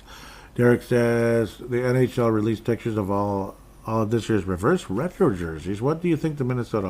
What do I think of it? Which non-wild one do you think is the best, and which one is the most lame? I'm going to pull that up here on the fly if I can. I thought I had it up, and then I don't, so that's great. As for the Minnesota Wild one, I absolutely love it because it's green this time around. I'm a big fan of the classic green jersey, the North Star jerseys, and everything. This one actually ranks. What is it? ESPN. Doesn't mean I'm going to agree with everything. The Florida one does look pretty cool, actually. I think the Wild one is great because of the classic North Star look. They actually are rating the Florida Panthers one tops with the palm tree, the sun, and the hockey stick. I don't know if that's number one, but it's pretty good. Most lame. The Sharks one, that doesn't, I don't know, it looks like the San Diego Chargers or Los Angeles Chargers. So that might be a little bit on the lamer side. Canadiens one, you got the kind of the sky blue background or baby blue, whatever you call that. It's okay. It's reverse, right? Kings one, I think everybody loves that. The purple and the royal crown and all that. The royal coat, though it does look like Crown Royal. Colorado looks like a C with a yellow thing in the middle. That's wonderful, but good scheme. The Vegas one, it looks like it's okay. The color scheme is great, actually. I'm not gonna lie. I love that look. I love the color scheme of the Vegas one, where it's like, black with a red stripe and the thicker gold stripe, and it kind of looks like something you'd see in a bicycle cards. St. Louis Blues, yeah, that looks like something from the 70s, 80s ish. Very classic, kind of classy. Coyotes, busy like last year, so you got that cool cactus look in the bottom, kind of the cactus of the mountains. If you look really closely, that's kind of cool. I can't rip on it. And of course, the original Coyotes logo after they moved from Winnipeg to Phoenix. Ripping on that logo, I would just be on that jersey. I think I'd be making a mistake. It kind of looks like the old Vancouver Canucks a bit. It's got an upside down V look, so I kind of like that. The Bruins with the big bear, it's okay. It's I don't know, doesn't do much for me. The bear is good artwork, but the rest of it doesn't do much. The oil one, you got the gear and the oil. It's okay. I've seen much worse than that.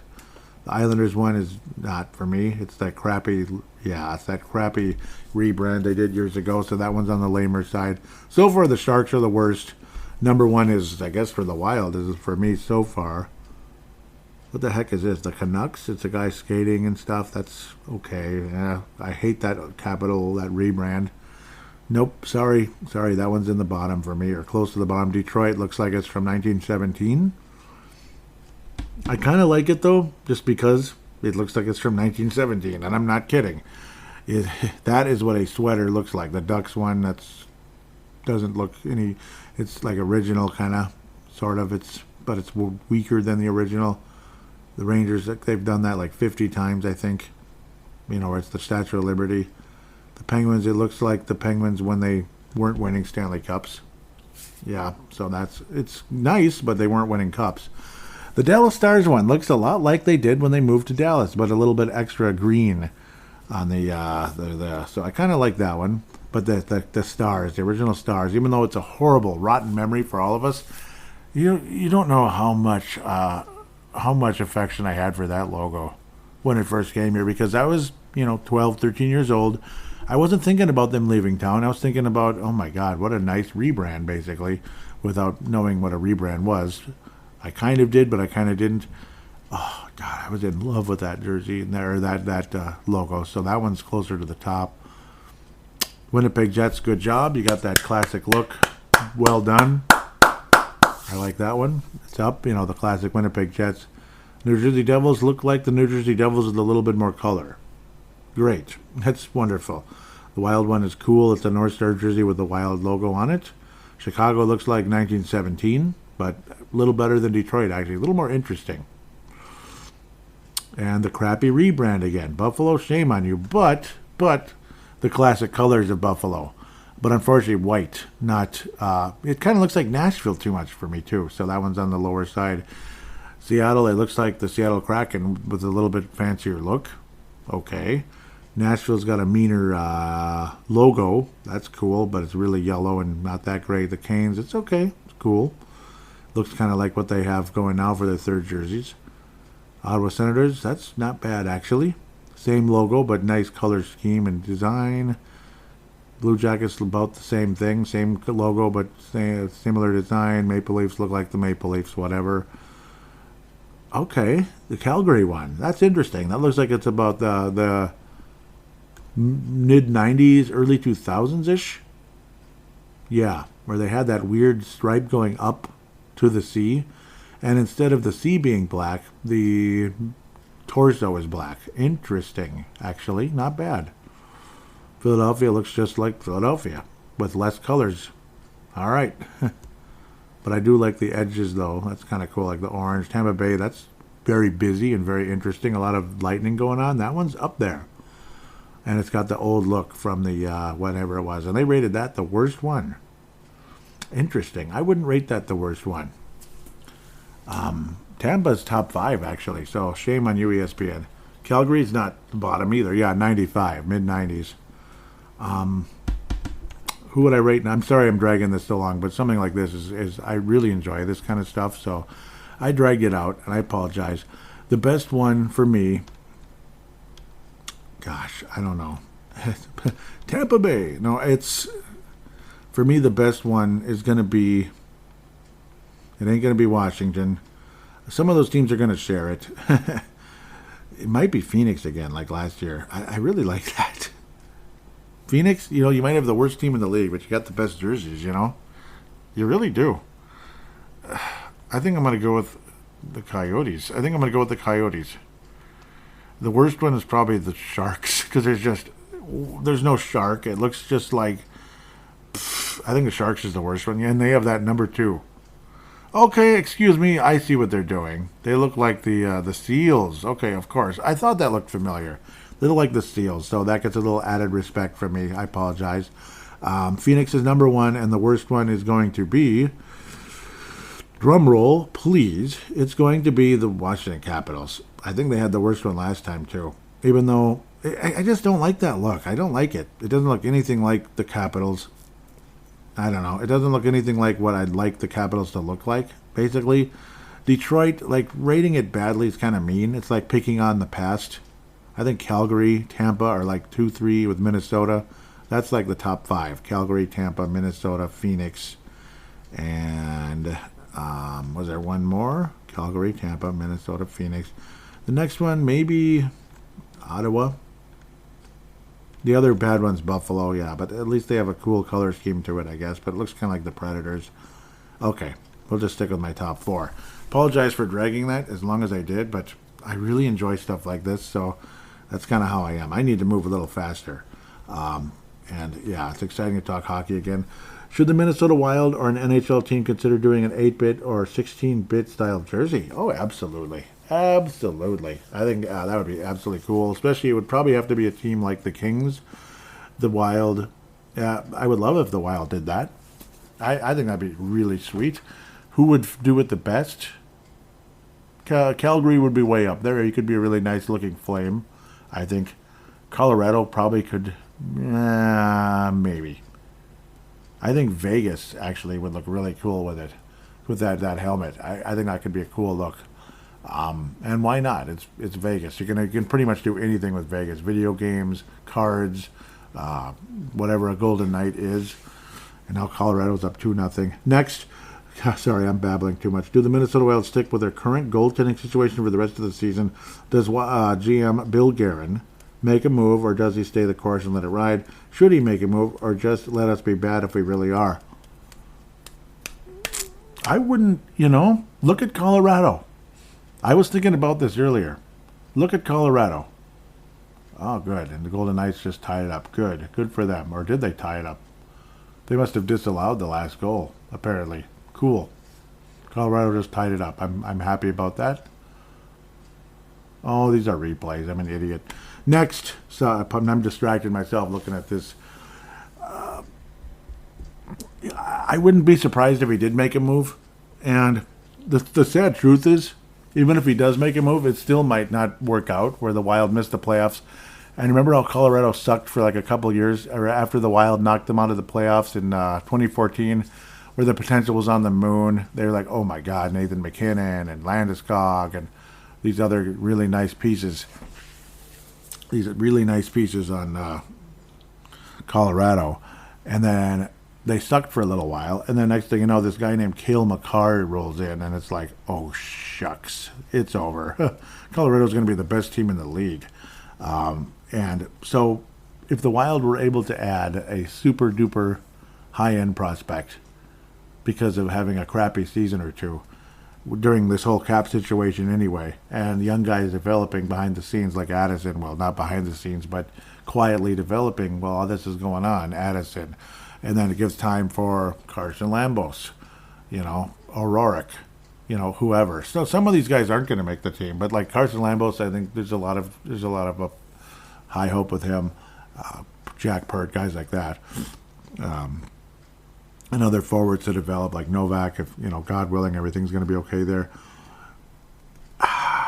Should he make a move, or should he let us be bad if we really are? I think he should let it. I don't know if he's going to, but I think he should. Yeah, because look what happened. To Colorado. Doesn't mean it would happen with us, but what if it did? What if it did? We might finally hoist up the silver chalice. Brian Herrera, welcome back to the show. He says, with how porous the goaltending has been and brain dead D-man, yep, that's the word that Everson used the other day, this first 4 games have been. Do you think the fans and some in media are overreacting to the start? Wasn't it last year Colorado got off to a terrible start only to turn it around, win the whole damn thing? Yeah, there was something like that.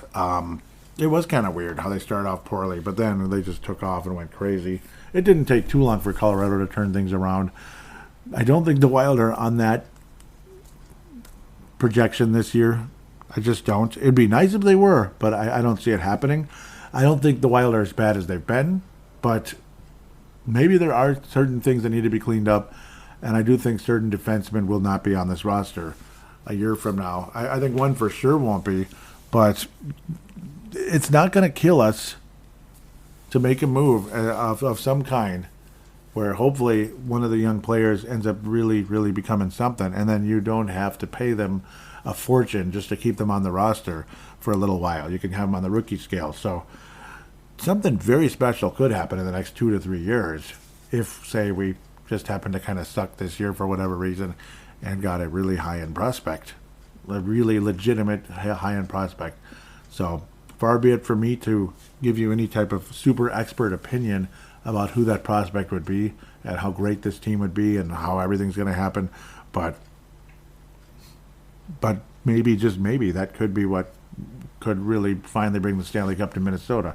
Scott Forner says, Rossi seems to have been fairly invisible since the start of the regular season. Do you think he needs a little more seasoning in Iowa? And what specifically do you think he needs to improve on in order to become the kind of impact player most of us think he can be? Yeah, he has definitely been invisible. Going back to Iowa, it's kind of like, he was the leading scorer on the team last year.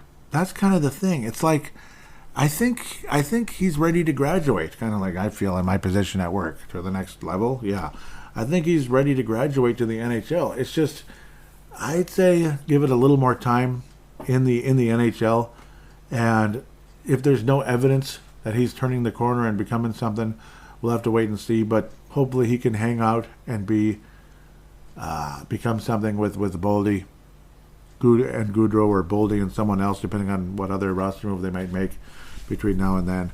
They being the Wild, of course. What do I think he needs to improve on? Yeah, I don't know what it is. It's almost like he's not aggressive enough. I don't know. It's strange. It's like he's afraid to make a mistake. It seems like, almost like, oh boy, like I don't want to get benched again. I'm still learning on the job. If he can, just kind of let go of whatever mentally might be holding him back a little bit out there. That seems to be what it is. Like I don't know if he's just not very aggressive. Like he's worried about getting benched again, it seems like. At least that's what I've noticed so far. Yep, that's what I think it is. I think it's more between the ears than anything else. It'd be nice if he was a little bit faster skater, but something. I'm not. That's all I can really come to. It might sound like a lame answer, but that's the best thing I can come up with at this point. I think it's more between the ears than anything else. I was tweeting out that DeHame got the turnover and exposed for the goal. Got some likes on that, but no response. Final thing here, I was saying, interesting that the North Star struggled that badly in Boston. Yeah, they were insanely bad, the North Stars, against the Boston Bruins. Historically, 638-8, goal differential of 114. 114 differential favoring Boston. That is some fricked up stuff. Shot differential, almost 600 more shots for Boston. Save percentage for the North Stars, 87. 1-goal games, 2-8-0. Ugh. Penalty minutes a game, 21.2. That's a lot of penalty minutes to average throughout that many games. It's freaking terrible. The Minnesota Wild versus the Boston Bruins before today's game, anyhow, 9-4-1. It's now 9-5 and 9-4-2. Pardon me. But anyhow, goal differential of 8. So now it would be +7 instead of +8 because Boston won by 1 goal. Shot differential, I'm not going to get into that, but -61. So Boston won that one still. Save percentage 93 just about. Wow, it's going to be a little bit lower.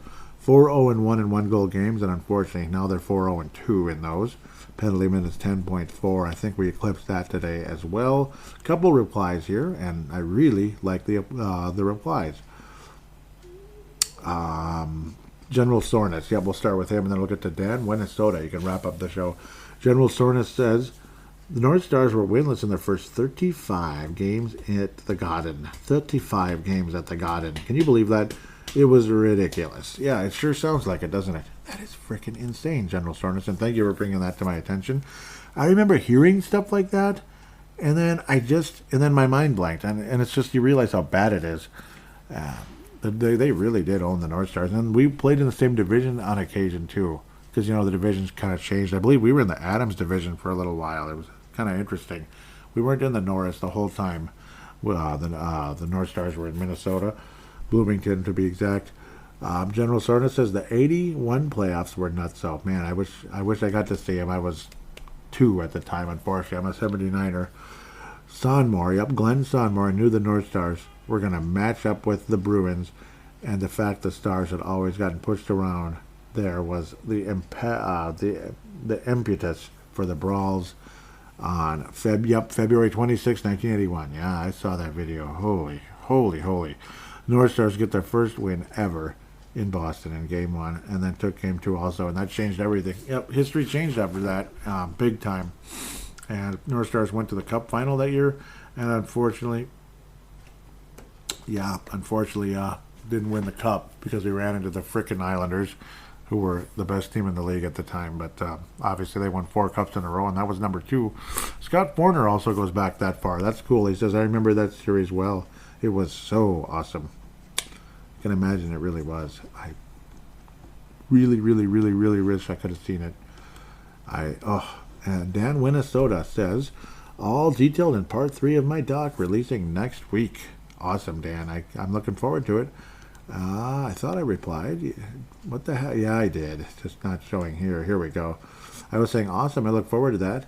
And Dan says, appreciate you. I'll let you know when. I have a few things to tweak early in the week, but should be ready by the weekend. And yeah, really looking forward to that. I was saying, totally understand, and I'm sure it will be fantastic.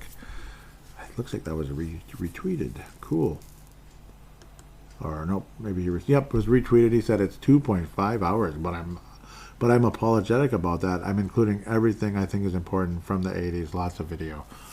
Ooh, that's gonna be nice. That's awesome. Thank you, Dan. That's gonna be great. And Dan Minnesota. He wrote the the calendar of calamity, all the things that took place on certain days and such. Yep. So a bit of that. Yep. He tweets into Dan Barrero at times and interacts with Dan, like, wow, this happened on this day. Like the Vikings lost to the Atlanta Falcons, January 99, stuff like that. So, there have been some good and some bad things, some heartbreak. Who could forget Kirby Puckett's Game 6 home run? Who could forget Jack Morris's 10-inning shutout versus the Braves?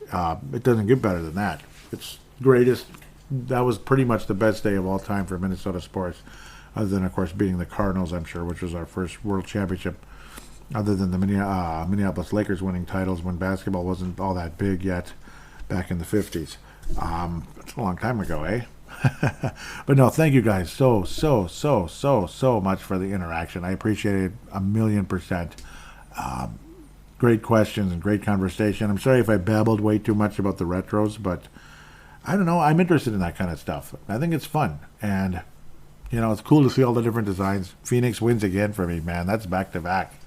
I bet some of you are listening and rolling your eyes, but it's all a personal preference type of thing. Some people like this type of art. Some people like that type of art. I like the desert. I like cactuses. It'd be nice, I like the Southwest. You notice how I have I always have a soft side for the Phoenix Coyotes and the Vegas Golden Knights. I just do. I love the Southwest. It's my kind of thing, It just is. Tampa and their Lightning, I think that's awesome as well. The Lightning bolts and such, cool stuff. Islanders and the Oilers, I like them because of they just scream 1980s to me, and they always will. Calgary Flames do as well. So there's just a reason for why I like it. So the Islanders jerseys, the reason why I don't like them is because they rebranded in, was it the late 90s, early 2000s? And I hated it. The guy looks kind of cool. The guy in the logo looks kind of cool, but it's not the New York Islanders. It's an AHL team also called the Islanders. It's the Newark Islanders or the whoever they would be. I'm just like making stuff up. The Brooklyn Islanders. I don't know. That's what it would be to me. Yeah, you got to keep the classic New York Islander look. Oh, it's the best. I mean, I'm seeing them flash on the screen right now. You can understand why I'm getting kind of, I just love it. I love that 80s look that they've kept. Anyhow, and why would you change much when you had the success they did back in the day? So enough of my babbling. Thank you guys so much for your interaction. Hopefully the Minnesota Wild can turn things around and head in the right direction. And if not, hopefully the next Kale McCarr or Kirill Kaprizov can come to Minnesota in the next couple of years because of one crappy or two crappy seasons. With that said, have a great week or two or so. We'll see when the next release is going to be. It's going to be a little sporadic going forward with the fall cleanup garbage taking over very soon here. And after that, it's going to be like, rainy days, weekends, whatever, kind of like today's a weekend. So it's going to be things like that when I'm going to be able to release the shows. And Thanksgiving, though, the tradition will continue. As long as God allows it, the Thanksgiving Brave the Wild will continue. That's been a fun tradition I've done for years now. So, yep, it's kind of like working on Thanksgiving, even though this is more of a hobby type of job, if anything. With that said, though, again, enjoy the fall. Hopefully the Wild can not be the most disappointing team of the season and move in the right direction. Before I officially sign off, I don't want to forget to give a couple shout-outs here. First thing was Seth Tupal of the Locked On Wild says, he was saying, insert the horn here. The Sound the Foghorn does a fantastic job. And then Justin Baki jumped in, who's of course part of the Sound the Foghorn and also the part of MNW Prospects, so I failed to mention thus far, and I'm really mad at myself about that. Justin Baki at Deist 2004, he says, also does Brave the Wild. So, and Justin didn't have to do that, and I really appreciate that you did. That was really nice of you, Justin. I thank you for that. And I believe, what? It was there. Oh, no. That's a bummer. I know Seth Tupol said that he's actually a regular listener of Brave the Wild, so thank you very much. That means a lot, Seth, just in case. For some reason, it went away, though. I don't know. So that's disappointing. I don't know if he deleted the tweet. Hopefully he wasn't mad at me. I don't know. No, for not. I don't know if I responded because I think I was at work or something. So, but thank you so much, Seth, just in case you did say that. I think you did. I swear it said that you're a regular listener. So shout out to both of you. Justin Baki, Sound the Foghorn, and Step to Paul, Locked On Wild. Thank you guys so much for the kind words. I can't thank you enough. And Locked On Wild is pretty good too. Just like Sound the Foghorn, it's pretty good. Obviously, lots of passion here in the Twin Cities, keeping up, and other places as well, keeping up with the Minnesota Wild, doing our podcasts and such. We obviously we're all kind of sort of competitors, but we're not necessarily trying to backbite each other. Some of us kind of like each other a little bit, Others maybe not so much. Who knows? But yeah, some of us kind of like each other. So we appreciate everything you guys say and do. And thank you so much, Seth. I'm pretty sure you said that. I saw it, and now it's saying no quote tweets, even though it's showing that there was a quote tweet. So Twitter's weird. Maybe he deleted it. I don't know. It is what it is. Again, MNW Prospects. Encourage you to follow that MNW Prospects. We really enjoy doing that. It's also called Young Guns now. Young Guns. Pavel Bennett out of Czechia changed the name not too long ago. We keep up with all the Minnesota Wild prospects and all that. Some of them already on the Minnesota Wild, like Halen Addison, Marco Rossi. Others all over the place. College hockey, juniors, Europe, Russia, Finland, wherever the heck they might be. Switzerland and such. Just we love keeping up with the Minnesota Wild, and I'll be keeping up with the Q, and I need to be better about that. Actually, I've been kind of bad so far, and I apologize. I'm going to try to keep up with that, unless they've moved on without me. So I apologize, David Spacek. of the Q. 6 points, 9 games already played. So, oops. So, yeah, I look really bad there. So I deeply apologize for that. Just in case you guys are listening, Justin Bakke, of course, Pavel Burnett, Justin Bakke, Brandon Quast, who also mentioned he's frustrated with the goaltending of the team. Yep, he was responding to me. The goaltending is really a big issue. Yeah, Matt Boldy and Kalen Addison are the positives. The goaltendings are the negatives. Yep. So I was tweeting that out a few days ago. Thank you so much. Brandon Quast also does a great job. M&W Prospects. We have a lot of fun with that show, or the Facebook page and Twitter account and all that. And I've been invisible. I deeply apologize. I hope I haven't disappointed you guys. I need to wake up and remember what I'm supposed to do here. Keeping up with the Q, Quebec Major Junior Hockey League with David Spacek. Again, with that said, please do give a positive rating for Brave the Wild on Apple Podcasts, Spotify, Stitcher, or Audible. Those of you that have, thank you so much. Anybody that could, please do. Please do. It only helps the show. Otherwise, with that, have a good week or 2 or 3 whenever the show is back out. Until then, take care and God bless.